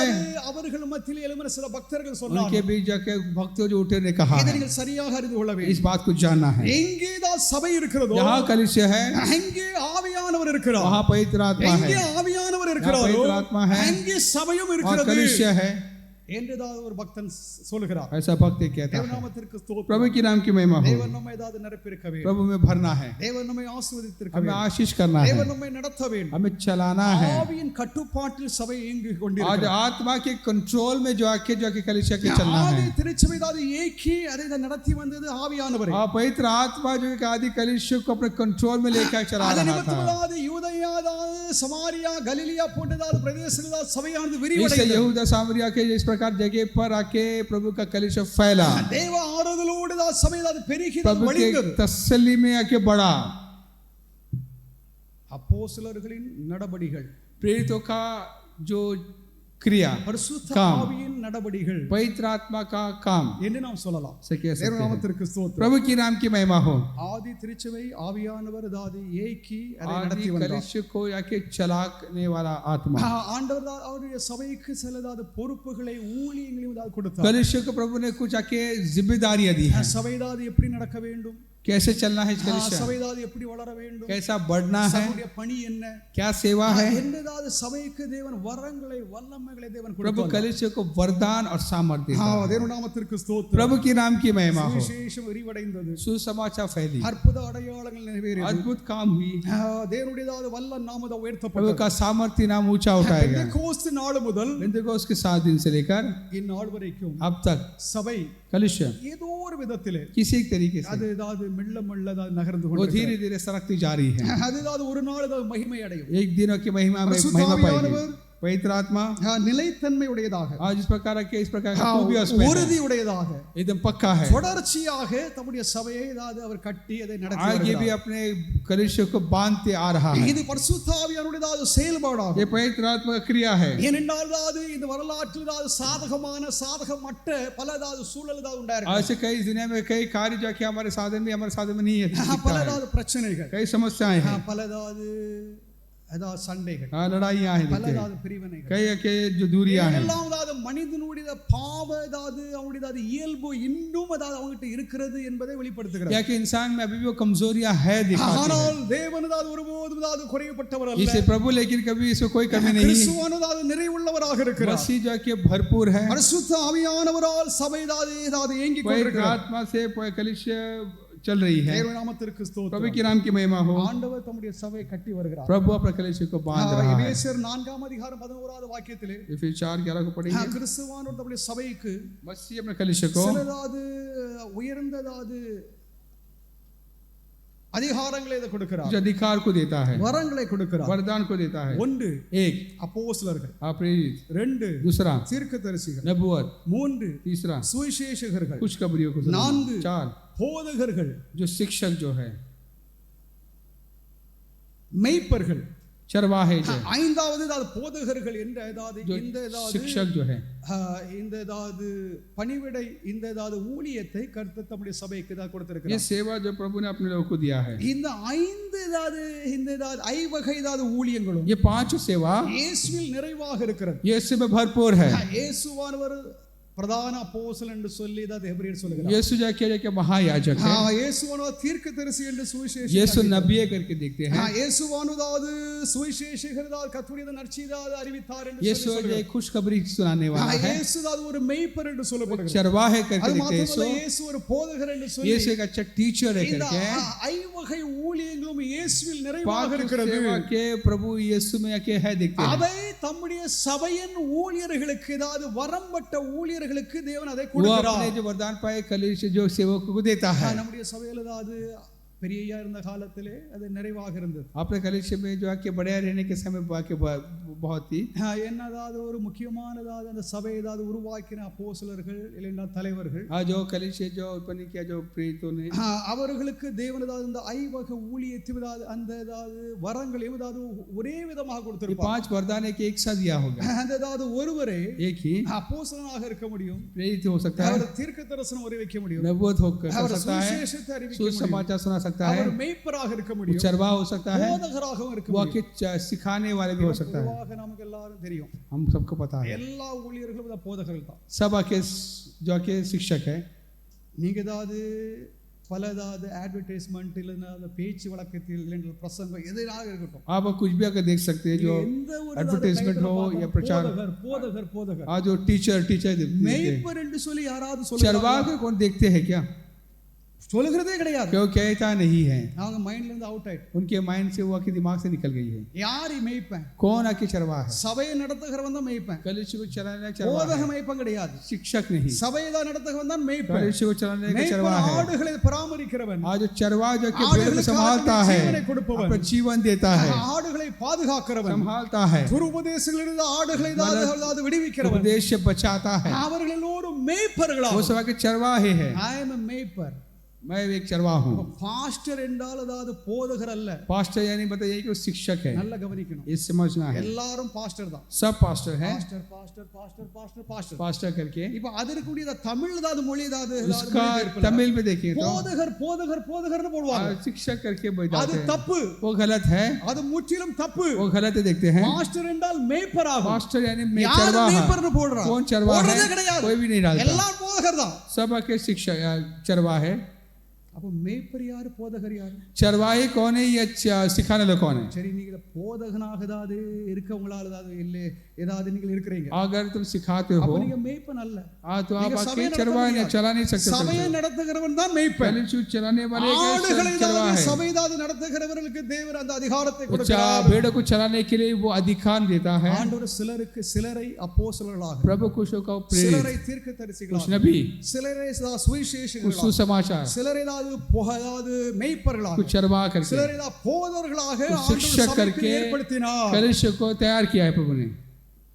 இப்ப யார் அந்த அதாவது அந்த வரத்தை பெற்றிருக்கிறார்? कौन वरदान को पाया है? அவர்கள் விசுவாச அதாவது விசுவாச வரத்தோடு, विश्वास के वरदान से, விசுவாச உபதேசத்தோடு उद्देश्य அவர்கள் ஏதாவது சபை ஏதாவது கட்டுப்படுத்தவும், कलीसिया को काबू में लाना, சபைக்கு ஆலோசனை கொடுக்கவும், सलाह देना சபையை தேற்றவும், और तसल्ली देना, சபை ஏதாவது பலப்படுத்தவும், बल करना, சபை ஏதாவது ஊக்குவிக்கவும், उन्हें उत्साहित करना, அவர்களுக்கு ஏதாவது தேவன் ஏதாவது அந்த வரத்தை ஏதாவது மெய்ப்பன் என்ற வரத்தை அவர் वो கொடுக்கிறார். वरदान जो कि देता है। தேவ நாமத்திற்கு ஸ்தோத்திரம். प्रभु की नाम की தேவன் महिमा हो। நமக்கு ஏதாவது கொடுக்காதது நம்ம அதை எதிர்பார்க்க வேண்டாம். हाँ, प्रभु जो हमें नहीं दिया उसका हम ஆண்டவரே, अपेक्षा न करें। நான் அதாவது வெறும் மெய்ப்பன் தான், मैं ऐसे चरवाहा எனக்கு हूँ, நீர் அப்போஸ்தல வரத்தை தாரும், मुझे प्रेरित का वरदान அப்படின்னு दो। கேட்கிறவன் ஏதாவது அதாவது வெறும் ஏதாவது மூடனாகும். हाँ, तो ऐसे कहने वाला गलत बात है। அது ஏதாவது மனசு நாம் கேட்டதா ஆண்டவர் கொடுப்பதல்ல. हम जो मांगते प्रभु देता नहीं है। ஆண்டவருக்கு தெரியும் ஏதாவது யாரை தான் அப்போஸ்தலனாக மாற்ற வேண்டும் என்று சொல்லி ஆண்டவருக்கு प्रभु தெரியும். जानता है किसको क्या प्रेरित बनाना है। 70 சீஷர்களிலே 70 से 12 பேரை ஆண்டவர் தெரிந்து கொண்டு 12 को அவர்களுக்கு அப்போஸ்தலர் என்று சொல்லி பெயரிட்டார். उनको प्रेरित करके ஹalleluya. नाम दिया देखते हैं। அப்போஸ்தலன் அதாவது நான் தானாகவே இல்லை நானாக உருவாகிறது இல்லை. मैं खुद अकेले वो प्रेरित नहीं हो सकता. அப்போஸ்தலன் அதாவது ஆயிரக்கணக்கான சபைகளை உருவாக்கி இருக்கலாம். हजारों प्रेरित हजारों कलीसिया ने उठाएंगे, ஏராளமான ஊழியங்களை செய்திருக்கலாம். कई सेवा कर सकते हैं, அதிசயங்களை அற்புதங்களை செய்திருக்கலாம். अद्भुत काम किए होंगे. ஆனால் அவைகள் கர்த்தருடையதாவது அதாவது சத்தியத்திற்கு மாறாக இருந்தால் प्रभु के सच्चाई के खिलाफ होगी तो ஆண்டவர் அதாவது உங்களை நான் அறியேன் என்று சொல்லி उससे मैं नहीं जानता, प्रभु कह देगा. எனது கடைசி நாளிலே आखिर दिन में ஆண்டவர் தான் உங்களை நான் அறியேன், मैं नहीं जानता, प्रभु ஏன்னா कह देगा. என்னுடைய சித்தத்தின்படி நீங்கள் செய்யவில்லை, मेरी मर्जी के मुताबिक நான் விரும்புகிறபடி நான் அதாவது ஆசித்தபடி நீங்கள் मैं செய்யாததினாலே जैसा चाहता वैसा नहीं किया. I don't know who you are. मैं नहीं जानता तुम कौन हो करके. நீங்க யாருன்னு எனக்கு தெரியாது. तुम कौन है नहीं जानते. அது பெரிய பரிதாபமான ஒரு நிலையாகும். ये बड़े अफसोस की बात है. தேவநாமத்திற்கு ஸ்தோத்திரம். प्रभु के नाम की महिमा हो. ஐவகை ஊழியத்தை ये 5 सेवा को கர்த்தர் தம்முடைய சபைக்கு தான் प्रभु கொடுத்திருக்கிறார். अपने कलीसिया को देता है. ஆண்டவர் தம்முடைய காலங்களிலே अपने दिनों में அவைகளை தான் உருவாக்குகிறார். ஆதிதாவது அப்போஸ்தலர்கள், आज आदि प्रेरितों ने ஆதி அப்போஸ்தலர்களை தவிர மற்றவர்களும் அதாவது அப்போஸ்தலர் என்று சொல்லி பெயர் பெற்றிருந்தார்கள். आज इस प्रकार बाकी लोग भी अपने आप को प्रेरित कहने लगे. அப்போஸ்தலர்கள் அதாவது 12 பேர் ஏதாவது கம்ப்ளீட் பண்ணுவதற்கு 12 जो आके जो प्रेरित जो आके पूरा हुआ, அது ஒருத்தன் கெட்டு போயிட்டான். एक बिगड़ गया. யார் கெட்டு போனா? कौन बिगड़ गया? அவன் இடத்துல யார் வந்தான்? मुझे पे कौन है? Mathias. Mathias is called as an apostle. मत्तियास जो है इसको प्रेरित करके नाम दिया பவுல் गया. அதாவது 12 ஏதாவது பேர் ஏதாவது கூட்டத்தில் உள்ளவர் அல்ல. 12 में से पौलुस नहीं थे, அவர் ஏதாவது வெளியிலிருந்து வந்தவர். बाहर से आया है, அவர் அப்போஸ்தலன் என்று சொல்லி प्रेरित அழைக்கப்படுகிறார். करके बुलाया गया है. பர்னபாஸ், बारनबास, எப்பாப்ரோதித்து, एपाफ्रित, ஆந்திரோனிகோ, एंटियोनिको, யூனியா यूनिया போன்றவர்கள் அப்போஸ்தல அதிகாரத்தோடு அவர்களாவது பணியாற்றினார்கள் என்று சொல்லி புதிய ஏற்பாட்டில் அதாவது நாம் பார்க்கிறோம். सेवा किया करके देखते हैं हम. இந்த 12 அப்போஸ்தலர்களை காட்டிலும் ये 12 चेलों से बड़े प्रेरितों से भी செகண்டரி அதாவது இரண்டாவது தரம் அதாவது அந்த அடிப்படையில் दूसरा दर्जे पर சிலர்களை அதாவது புதிய ஏற்பாடு அப்போஸ்தலர்கள் என்று சொல்லி அழைக்கிறது. दूसरे को प्रेरित करके बुलाता है.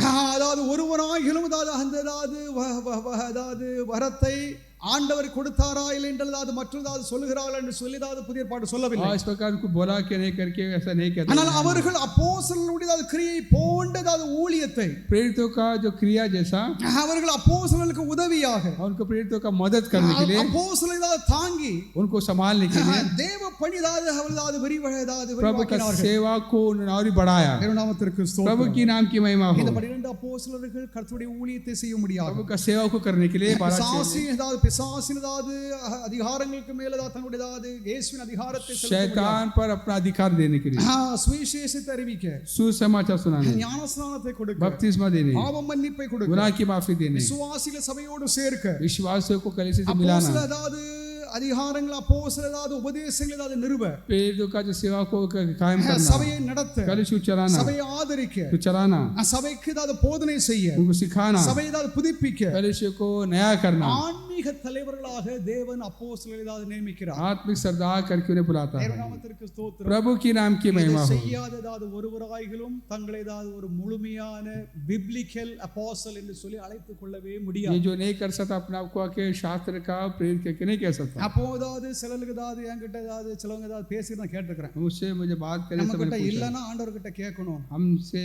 पास नहीं तो मांगना है. அது இந்த மாதிரி அதிகாரம் கிடையாது. ये अधिकार नहीं, இது யாரும் அதை கேட்கல, किसी ने मांगा கேட்கவும் முடியாது. नहीं मांग सकता. ஆண்டவர் சபையை இயேசுவானவர் சபையை நடத்த, यीशु कलीसिया को चलाने के சபை ஏதாவது நிர்வகிக்க, लिए, उसे निर्माण करने, ஆண்டவருக்கு ஏதாவது யாரை ஏதாவது கொண்டு அதை ஏதாவது நடத்த வேண்டும் என்று சொல்லி அறிந்திருக்கிற அந்த அடிப்படையில் ஆண்டவர் சில வரங்களை கொடுக்க முடியும். प्रभु किससे कर सकता है करके उसे उसके उस बुनियाद से करवाता है.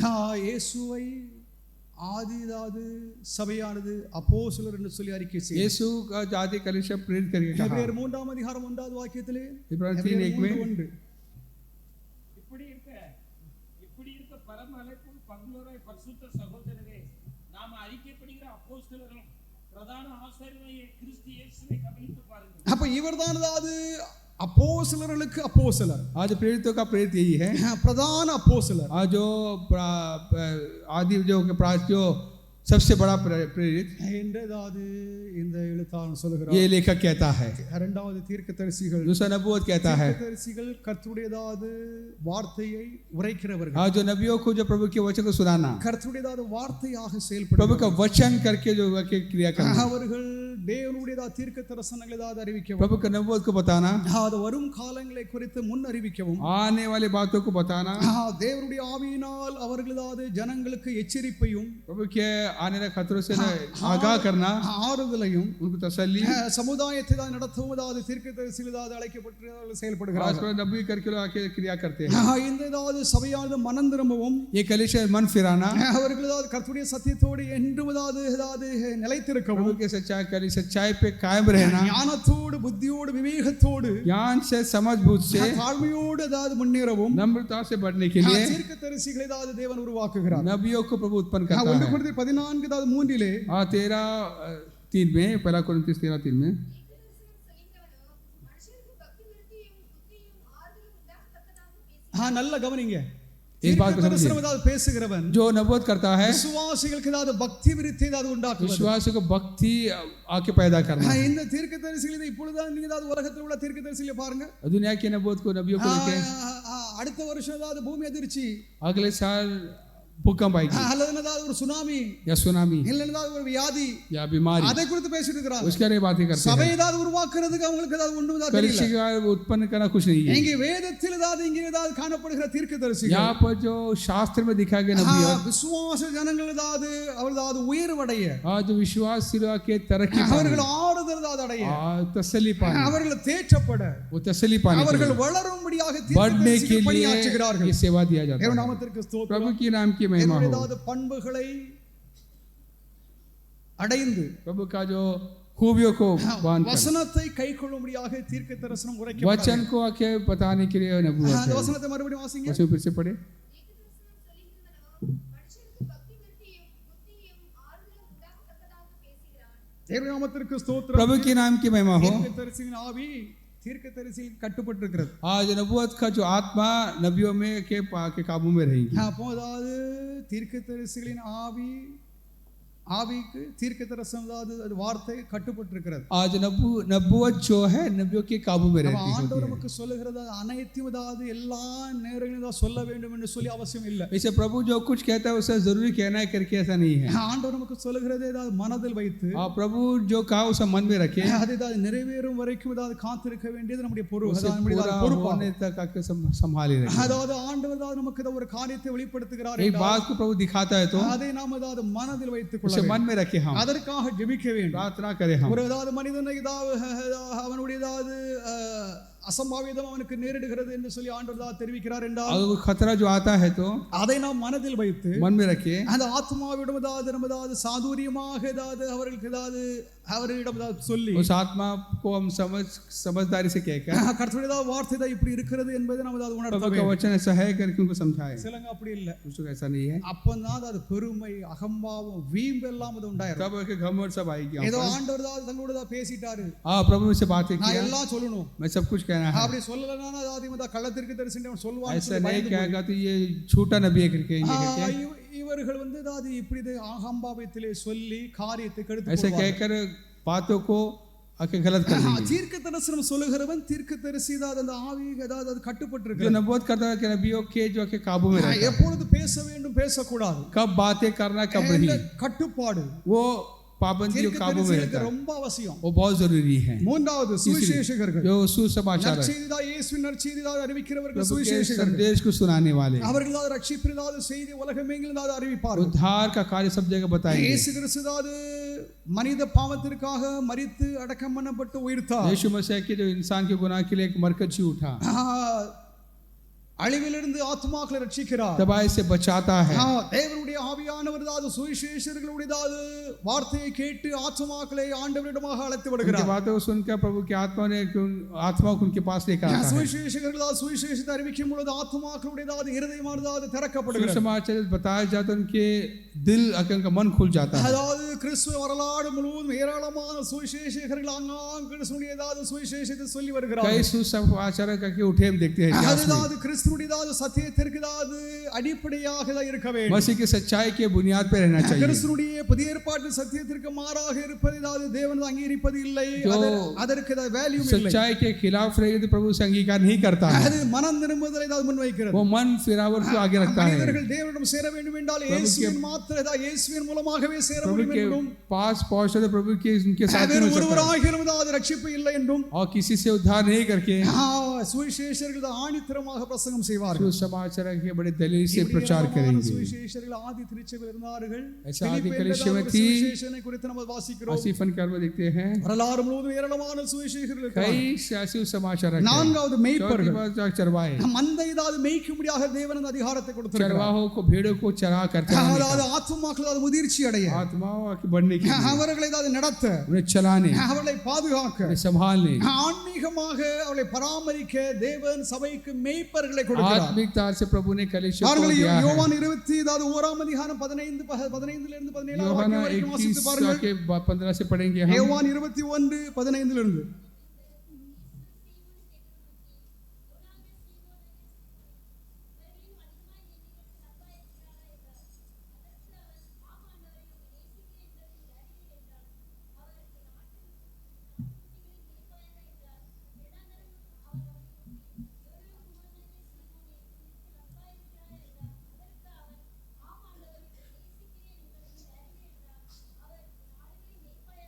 தேவனுடைய நாமத்திற்கு மகிமை உண்டாவதாக. प्रभु के नाम की महिमा हो. ஆடுகளை ஆட்டுக்குட்டிகளை आज जो भेड़ों को और के जो बच्चों को எல்லாரும் ஏதாவது மேய்க்கும்படியாக இந்த ஏதாவது மேய்ப்பர்கள் அவர்கள் பணியாற்ற இயேசு இங்கே ஏதாவது ஆணை उनका கொடுக்கிறார். सेवा करने के प्रभु ने आज्ञा देता है. இந்த ஏதாவது மேய்ப்பர்கள் செய்யும் ஏதாவது ஊழியம், ये चरवाहे जो करे जो सेवा இது சபை ஏதாவது பாதுகாக்கும் ஊழியமாகும். को संभालने का सेवा है. தேவனுடைய நாமத்திற்கு ஸ்தோத்திரம். प्रभु की नाम की महिमा हो. புதிய சபைகள் ஏதாவது உருவாகும்.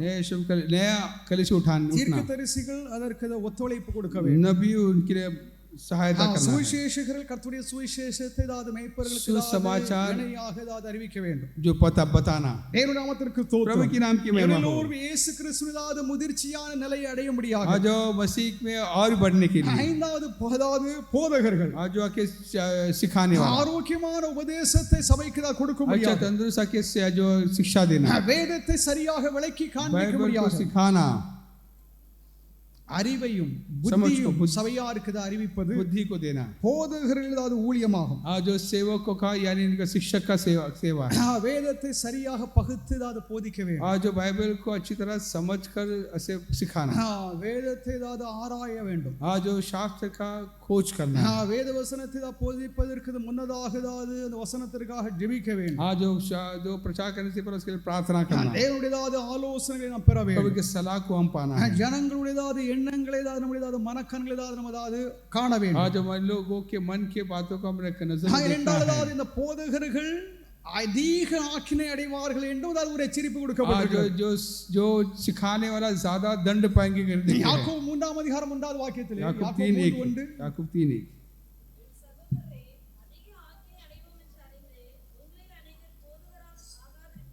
தேவனுடைய நாமத்திற்கு மகிமை प्रभु के உண்டாவதாக. नाम की महिमा हो. போதகர்கள் ரொம்ப கவனமாக இருக்க வேண்டும். इसे जो सिखाने वाला का समझ के सिखाए, தவறாக வேதத்தை போதிக்கிறவர்கள் गलत आके सिखाना பெருமாக்கினை அடைவார்கள் என்று बड़े யாக்கோபு எச்சரிக்கிறார். दंड के योग्य होंगे करके देखते ஆதலால் हैं. வேதத்தை பகுத்து அதை ஆராய்ந்து அதை பக்தியோடு அதை மிகவும் தாழ்மையோடு ஜனங்களுக்கு நம்ம அதை எடுத்து அதை உரைக்க इसे வேண்டும். शास्त्र को जो बड़े भक्ति से नम्रता से इनको सिखाना है. அதை நாம் முதலாவது நாம் கற்றுக்கொள்ள पहले வேண்டும். हम सीखना है, நாம் அதை உணர வேண்டும். हम समझना है. வசனம் என்னத்தை சொல்லுகிறது शास्त्र பேசுகிறது என்பதை क्या कहती है நாம் உணர வேண்டும். हम समझना है. நாம் உணர்ந்து हम ஜனங்களுக்கு समझकर நாம் और அதை சொல்லும் பொழுது हम जो कहते हैं ஜனங்களும் அதை ஏதாவது கேட்பார்கள், लोग भी सुनते हैं, அவர்களும் சிந்திப்பார்கள், वो भी सोचेंगे. வாழ்க்கையை ஏதாவது நடத்தும்படியாக அவர்களும் தேவாவியானவதாவது जिंदगी को चलाने के लिए पवित्र आत्मा ने आके अगुवाई करी. இந்த ஏதாவது வரலாறு ஏதாவது காலம் முழுவதும் ஏராளமான போதகர்கள் எழும்பியிருக்கிறாங்க. कई आके जो आके शिक्षक उठे हैं இந்த इतिहास में, போதகர்கள் அநேகம் பேர் ஏதாவது தவறான போதனையும் செய்து और கொண்டிருக்கிறார்கள். गलत आके शिक्षा भी देते हैं. அதாவது அநேகம் பேர் ஏதாவது நல்ல போதனையும் செய்கிறாங்க. अच्छे भी करते कुछ लोग. இரண்டும் கலந்து தான் சபை இருக்கிறது. दोनों मिला हुआ है. உலகதாவது கிறிஸ்துவதாவது வரலாற்றை நாம் பார்க்கும் பொழுது இரண்டும் கலந்து தான் இருக்கிறது. दोनों ही मिला हुआ हम देखते हैं इतिहास में देखते தேவனுடைய हैं. நாமத்திற்கு प्रभु ஸ்தோத்திரம். की नाम की महिमा हो. இந்த ஏதாவது வரலாற்றில் கருப்பு ஆடுகளும் ஏராளமாக இருக்கிறது. काली भेड़ भी है करके हम देखते हैं. இந்த ஏதாவது கருப்பு ஆடுகள் சில ஏதாவது காலங்களுக்கு பின்னால் ஏதாவது ஆண்டவர் விட்டு போயிடும். अब वो थोड़े दिन में प्रभु को छोड़ के चले जाएंगे. ஆனால் அது கருப்பு ஆடுகளா என்று சொல்லி நமக்கு தெரியாது. ये काला भेड़ है क्या पता அது नहीं. நம்ம மத்தியில தான் இருக்குது. हमारे बीच में ही है, நம்ம மத்தியில தான் இருக்குது. हमारे बीच में है. அப்போ கருப்பு ஆடுகளை குறித்து நம்ம கவலைப்பட வேண்டிய அவசியமே இல்லை. उनके बारे में हमको के ख्याल करनी बड़ी बात नहीं ஏன்னா है, யார் கருப்பு ஆடுன்னு சொல்லிட்டு ஏதாவது அந்த ஆடுக்கே அது தெரியும். क्योंकि कौन आके काला आके भेड़े करके நான் उसको पता இயேசுவோடு है இருக்கிறேனா இல்லை என்றால் அவருடைய சபையோடு இருக்கிறான் என்று சொல்லி அந்த ஆடுக்கு मैं தெரியும். यीशु के साथ हूँ या नहीं करके. ஒருவேளை ஏதாவது அந்த மேய்ப்பனுக்கு தெரியாது, மற்றவர்களுக்கு தெரியாது. एक वक्त वो चरवाह को पता नहीं அது होगा, उनको पता உண்மையிலே है. ஏதாவது கருப்பாடு என்றால் और वो काला भेड़ है तो நம்மத்திலே மந்தையிலே ஏதாவது அந்த கருப்பாடு हमारे बीच में है करके அது கொஞ்சம் காலம் கழிச்சு ஏதாவது ஆண்டவர் விட்டு போயிடும். थोड़े दिन के बाद वो हमारे बीच से निकल जाएगा. ஆதலால் போதகர்கள் சபையை பாதுகாக்க வேண்டும். इसे चलाने वाले सिखाने वाले कलीसिया को संभाले. சபையை நடத்துகிறவர்கள் அதாவது மேய்ப்பர்கள் போதகர்கள் இந்த இரண்டு அதாவது ஊழியம் மிக மிக அதாவது முக்கியமான ये ஊழியமாகும். जो सेवा जो बहुत ही खास देखते हैं. தீர்க்க தரிசன ஊழியம் எல்லாம் அதெல்லாம் இப்பொழுது அது செல்லுபடியாக नबूवत के जो आके सेवा के चलता नहीं அது है, யாரும் கேட்கறது இல்லை. कोई सुनता भी नहीं है. அதனால அதாவது பெரிய அதில் அதாவது உண்மை இல்லை என்று சொல்லி இப்பொழுது ஜனங்கள் அறிந்து ஏதோதாவது செவித்தனம் உள்ளவர்கள் தான் கேட்டுட்டு இருப்பாங்க. எப்பொழுது சபை தான் நடத்துவதாவது மேய்ப்பர்கள் போதகர்கள் இவர்கள் தான் சபை நடத்துகிறாங்க. தேவநாமத்திற்கு மகிமை உள்ளதாக. தேவன் ஏதோ ஒரு விதத்தில் சபையை தம்முடைய ஆவியானவர் மூலமாக அதை ஏக்கி கொண்டிருக்கிறார். சபை அதாவது இன்றும் உயிரோடு தான் இருக்கிறது. அப்ப எது சபை சபை அல்ல என்றது உங்களுக்கு ஒரு கேள்விதான் உண்டாகும். அவன் அதாவது அடிக்கடி ஏதாவது உபதேசத்தை சொல்லியிருக்கிறேன். என்னுடையதாவது ரட்சிப்பு அது வேத வசனத்தின்படியான ரட்சிப்பா, என்னுடைய ஞானஸ்நானம் அது வேத வசனத்தின்படியான ஞானஸ்நானமா, என்னுடைய அபிஷேகம் அது வேத வசனத்தின்படியான அபிஷேகமா, या मेरा अभिषेक भी शास्त्र के நான் मुताबिक है क्या? சபை ஏதாவது வேதத்தை போதிக்கிறதா, मैं जिस कलीसिया से जुड़ा हुआ वो शास्त्र के अनुसार है क्या? சபையில் ஐக்கியப்படுகிறேன் அதாவது அங்கே உள்ளதாவது மெய்ப்பன் அதாவது என்னை சரியாக நடத்துகிறானா, जिस कलीसिया का मैं हूँ वो बराबर चलाता है क्या? அதில் உங்களுக்கு ஒரு தெளிவு இருந்தனா उसमें अगर ठीक रहेंगे तो நீங்கள் ஏதாவது உறுதியோடு இருக்கலாம். आप उसमें पक्का रहेंगे, உங்களுக்கு கலக்கம் இல்லை. कोई डर नहीं. அப்படி இல்லை என்றால் ऐसा नहीं तो இந்த இதில் ஏதாவது ஒன்றில் ஏதாவது உங்களுக்கு ஒரு தடுமாற்றம் இருந்தால் और इसमें किधर भी आप डगमगाते हैं तो அதை நீங்கள் அதாவது வேத வசனத்தின் இந்த வெளிச்சத்திலே அதை சரி பார்த்து கொள்ள வேண்டும். आज जो शास्त्र की रोशनी में हम उसे ठीक करना है. 21ஆம் நூற்றாண்டு திருச்சபை, 21वीं शताब्दी की இப்பொழுது कलीसिया நாம் 21வது நூற்றாண்டில் இருக்கிறோம். 21वीं शताब्दी में है. ஆண்டவர் ஏதாவது சபை ஏதாவது கட்டும்படியாக அதை ஏதாவது வளர்ச்சி அடையும்படியாக தேவன் நம்ம கட்டளையிட்டு இருக்கிறார். कलीसिया की बढ़ावती के लिए प्रभु ने हमें हुक्म दिया है. எபேசியர் 4ஆம் அதிகாரம் 12-13 4:12 में எபேசியர் 4:12-13 பரிசுத்தவான்கள் சீர்பொருந்தும் பொருட்டு பரிசுத்தவான்கள் சீர்பொருந்தும் பொருட்டு சுவிசேஷ ஊழியத்தின் வேலைக்காக சுவிசேஷத்தின் ஏதாவது வேலையின் ஏதாவது ஊழியத்திற்காக கிறிஸ்துவின் சரீரமாகிய சபையானது பக்தி விருத்தி அடைவதற்காக கிறிஸ்துவ சபையானது பக்தி விருத்தி அடையும்படியாகவும் அவர் சிலரை அப்போஸ்தலராகவும் சிலரை அப்போஸ்தலராக சிலரை தீர்க்கதரிசிகளாக சிலரை தீர்க்கதரிசிகளாக சிலரை சுவிசேஷகராக சிலரை தான் சுவிசேஷகர்களாக சிலரை மேய்ப்பராக சிலரை ஏதாவது மேய்ப்பர்களாக போதர்களாக ஏற்படுத்தினார் என்று சொல்லி எழுதப்பட்டிருக்கிறது. தேவனுடைய நாமத்திற்கு ஸ்தோத்திரம். प्रभु के नाम की महिमा हो. கிறிஸ்துவின் சபையானது விசுவாசத்தின் அந்த நிறைவை காணும் வரைக்கும் मसीह कलीसिया जब विश्वास भरपूर पाने तक आके நல்லா கவனிக்கணும். ये बात को समझना है. கிறிஸ்துவுடைய சபை मसीह कलीसिया விசுவாசத்தின் நிறைவை காணும் வரைக்கும் विश्वास के जाके भरपूरी को पाने तक, இயேசு கிறிஸ்து நம்மை அழைக்கும் வரைக்கும், यीशु मसीह हमें बुलाने तक, இல்லையென்றால் நாம் ஆயத்தம் அடையும் வரைக்கும், हम तैयार होने तक இந்த ஊழியங்கள் ये सेवा, இந்த ஏதாவது ஊழிய முறைமைகள் ये सेवा के तौर அது तरीके கர்த்தர் தம்முடைய சபையிலே அதை ஏதாவது கொண்டு அவர் ஏதாவது செயல்படுகிறார். कलीसिया को अपने प्रभु हमारे लेकर करता है. वो கிறிஸ்துவுடைய சபை ஏதாவது கட்டப்பட்டு வளர்ந்து வருகிறது. प्रभु कलीसिया के बांधे जा रहा है. சில நேரங்களில் சில வீடு கட்டுகிற சமயத்தில் ஏதாவது செங்கல் எல்லாம் ஏதாவது அடுக்குவாங்க. आज ईंटें कुछ जगह के लगा के घर बांधने के समय के रखते हैं. அளவு பார்த்து ஏதாவது செங்கதாவது சாந்து பூசுவாங்க. आज जो उसके नाप को देखकर आके सीमेंट डालेंगे. அதில் ஏதாவது செங்கல் சிலதாவது சின்னது பெரிதாக இருந்தால் அதை ஏதாவது உடைத்து छोटा बड़ा होगा तो उसे कट करके ஷேப் பண்ணுவாங்க. उसको शेप कर डालेंगे. அவ்விதமாகவே ऐसे ही தேவன் தம்முடைய சபையை प्रभु कलीसिया को அதை உருவாக்கி அதை ஆயத்தப்படுத்தி वो கொண்டிருக்கிறார். चलाता है, वो तैयार करता है. கிறிஸ்துவுடைய நிறைவை நாம் அடையும் வரைக்கும் मसीह में हम कामिल होने के लिए. அர்த்தம் என்னன்னா நாம இன்னும் இந்த நிறைவை அடைய अब तक हम अगर सिद्ध हुए नहीं, कामिल नहीं हुए हैं, அதெல்லாம் நல்லா परफेक्ट கவனிச்சுங்க. हुए नहीं. அப்ப வேதம் என்ன சொல்லுது என்றால் बाइबल क्या कहती है? கிறிஸ்துவுடைய நிறைவை சபையானது அடையும் हाँ, வரைக்கும் मसीह में हम आके सिद्ध होने के लिए, சபைதா சீர்பொருந்து பொருட்டு, कलीसिया के சபை सिद्ध होने के வளரும் लिए, பொருட்டு, बढ़ने तक, சபைதா அந்த நிலையை அடையும் வரைக்கும் उस कलीसिया उस मकाम पहुंचते ஆண்டவர் तक இப்படிப்பட்டவர்களை தான் அவர் கொடுக்கிறார் ऐसे लोग என்கிறார். प्रभु देता देखते हैं हम। தேவநாமத்திற்கு प्रभु ஸ்தோத்திரம் के नाम की महिमा हो।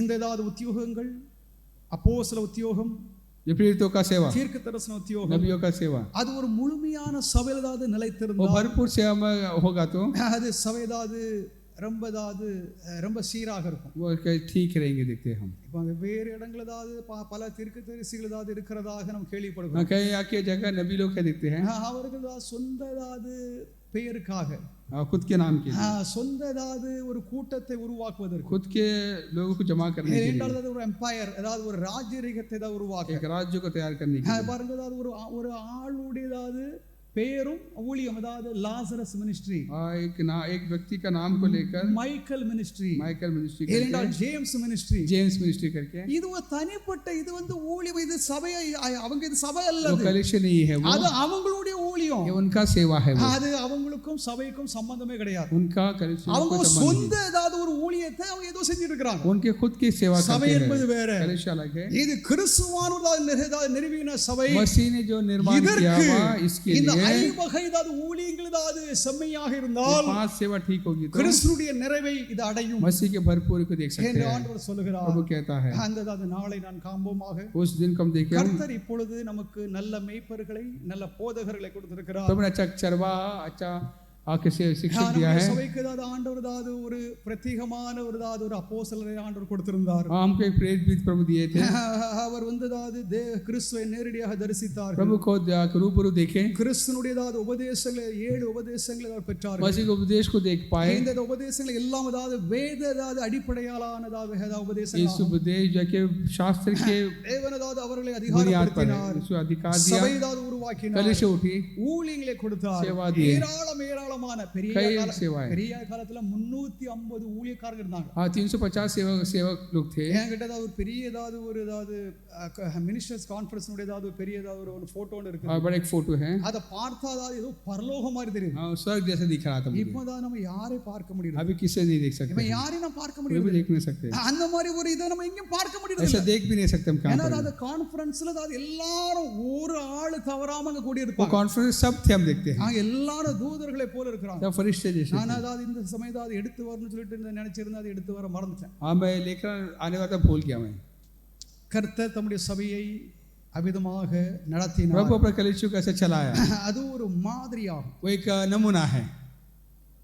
அந்த மாதிரியை நாம் விரும்புகிறோம், उस नमूने को हम आके पसंद அதை करते நாம் हैं, ஆசிக்கிறோம். उसे चाहते हैं அது நம்மத்திலும் இருப்பதாக हमारे बीच भी रहे। கர்த்தர் தம்முடைய சபையை நடத்துகிறார். प्रभु कलीसिया को बांधता है। 21வது இந்த நூற்றாண்டிலே கர்த்தருடைய சபை 21वीं शताब्दी में कलीसिया, புதிய எருசலேம் சபை नया यरूशलेम कलीसिया இன்னும் வளர முடியாது, और भी बढ़े, இன்னும் விரிவடைய और भी बढ़े, நாம் எல்லோரும் உழைப்போமாக. हम सब मेहनत करें। ஆதலால் நான் சிலதா பாயிண்ட்ல சொல்லுகிறேன். इसे मैं कहता हूँ, சபையில் ஏதாவது ஊழியம் செய்யுங்க. हाँ कलीसिया में सेवा कीजिए। இரண்டாவது दूसरा, சபைக்கு உதவி செய்யுங்க. कलीसिया की मदद कीजिए। மூன்றாவது तीसरी, ஜனங்களை ஏதாவது சபைக்கு அழைத்து கொண்டு வாங்க. लोगों को कलीसिया में लेकर आइए। நான்காவது चौथी बात, இயேசுவின் மூலம் சபையோடு ஆராதனை செய்யுங்க. यीशु के जरिए प्रभु की आराधना करें। ஐந்தாவது चौथी, சபையை ஏதாவது ஊக்குவிங்க. बढ़ावा दीजिए कलीसिया को। ஆறாவது छठी बात, சபையில் ஏதாவது பங்கு பெறுங்க. कलीसिया में भाग लीजिए। ஏழாவது सातवीं बात, சபைக்காக ஜெபிங்க. कलीसिया के लिए प्रार्थना எட்டாவது कीजिए। आठवीं बात, சபையில் ஏதாவது உற்சாகத்தோடு பணியாற்றுங்க. कलीसिया के उत्साह पूर्वक काम करें। ஒன்பதாவது नौवीं बात, சபை ஏதாவது முன் ஏதாவது வையுங்கள். कलीसिया को आगे रखें। அப்ப சபை ஏதாவது முன் வைக்கிறதுடைய அர்த்தம் என்ன? इसका मतलब क्या है? சபை ஏதாவது பிரசங்கம் பண்ணுகிறது அல்ல. प्रचार करना नहीं। சிலவங்க ஏதாவது இருக்கிறாங்க, कुछ लोग हैं ஏதாவது சுவிசேஷத்தை அறிவிப்பதற்கு ஏதாவது காட்டிலும் சபை ஏதாவது அறிவிச்சுட்டு இருப்பாங்க. कुछ लोग आके सुसमाचार की जगह पर कलीसिया के बारे में प्रचार करते அது रहेंगे। தவறான ஒரு முறையாகும். वो गलत तरीका है, அது சதாது வேதாமத்தில் இல்லாத वो முறை. बाइबल में ऐसा नहीं है। उसके बारे में சபைக்கு உட்பட்டுக்கிறவர்களுக்கு நம்ம சபையின் உபதேசத்தை சொல்லலாம். कलीसिया में अंदर जो उनको बता सकते हैं, ஆண்டவரை அறியாமல் இருக்கிறவர்களுக்கு சுவிசேஷத்தை அறிவிங்க. प्रभु को जो नहीं जानते सुसमाचार बताए। ஒரு உண்மையான சபையினிடம் அவர்களை அழைத்து வாங்க. प्रभु को जानते वो अगर सच्चा कलीसिया की तरफ उन्हें लेकर சபை चलिए, ஏதாவது முன் வைங்க.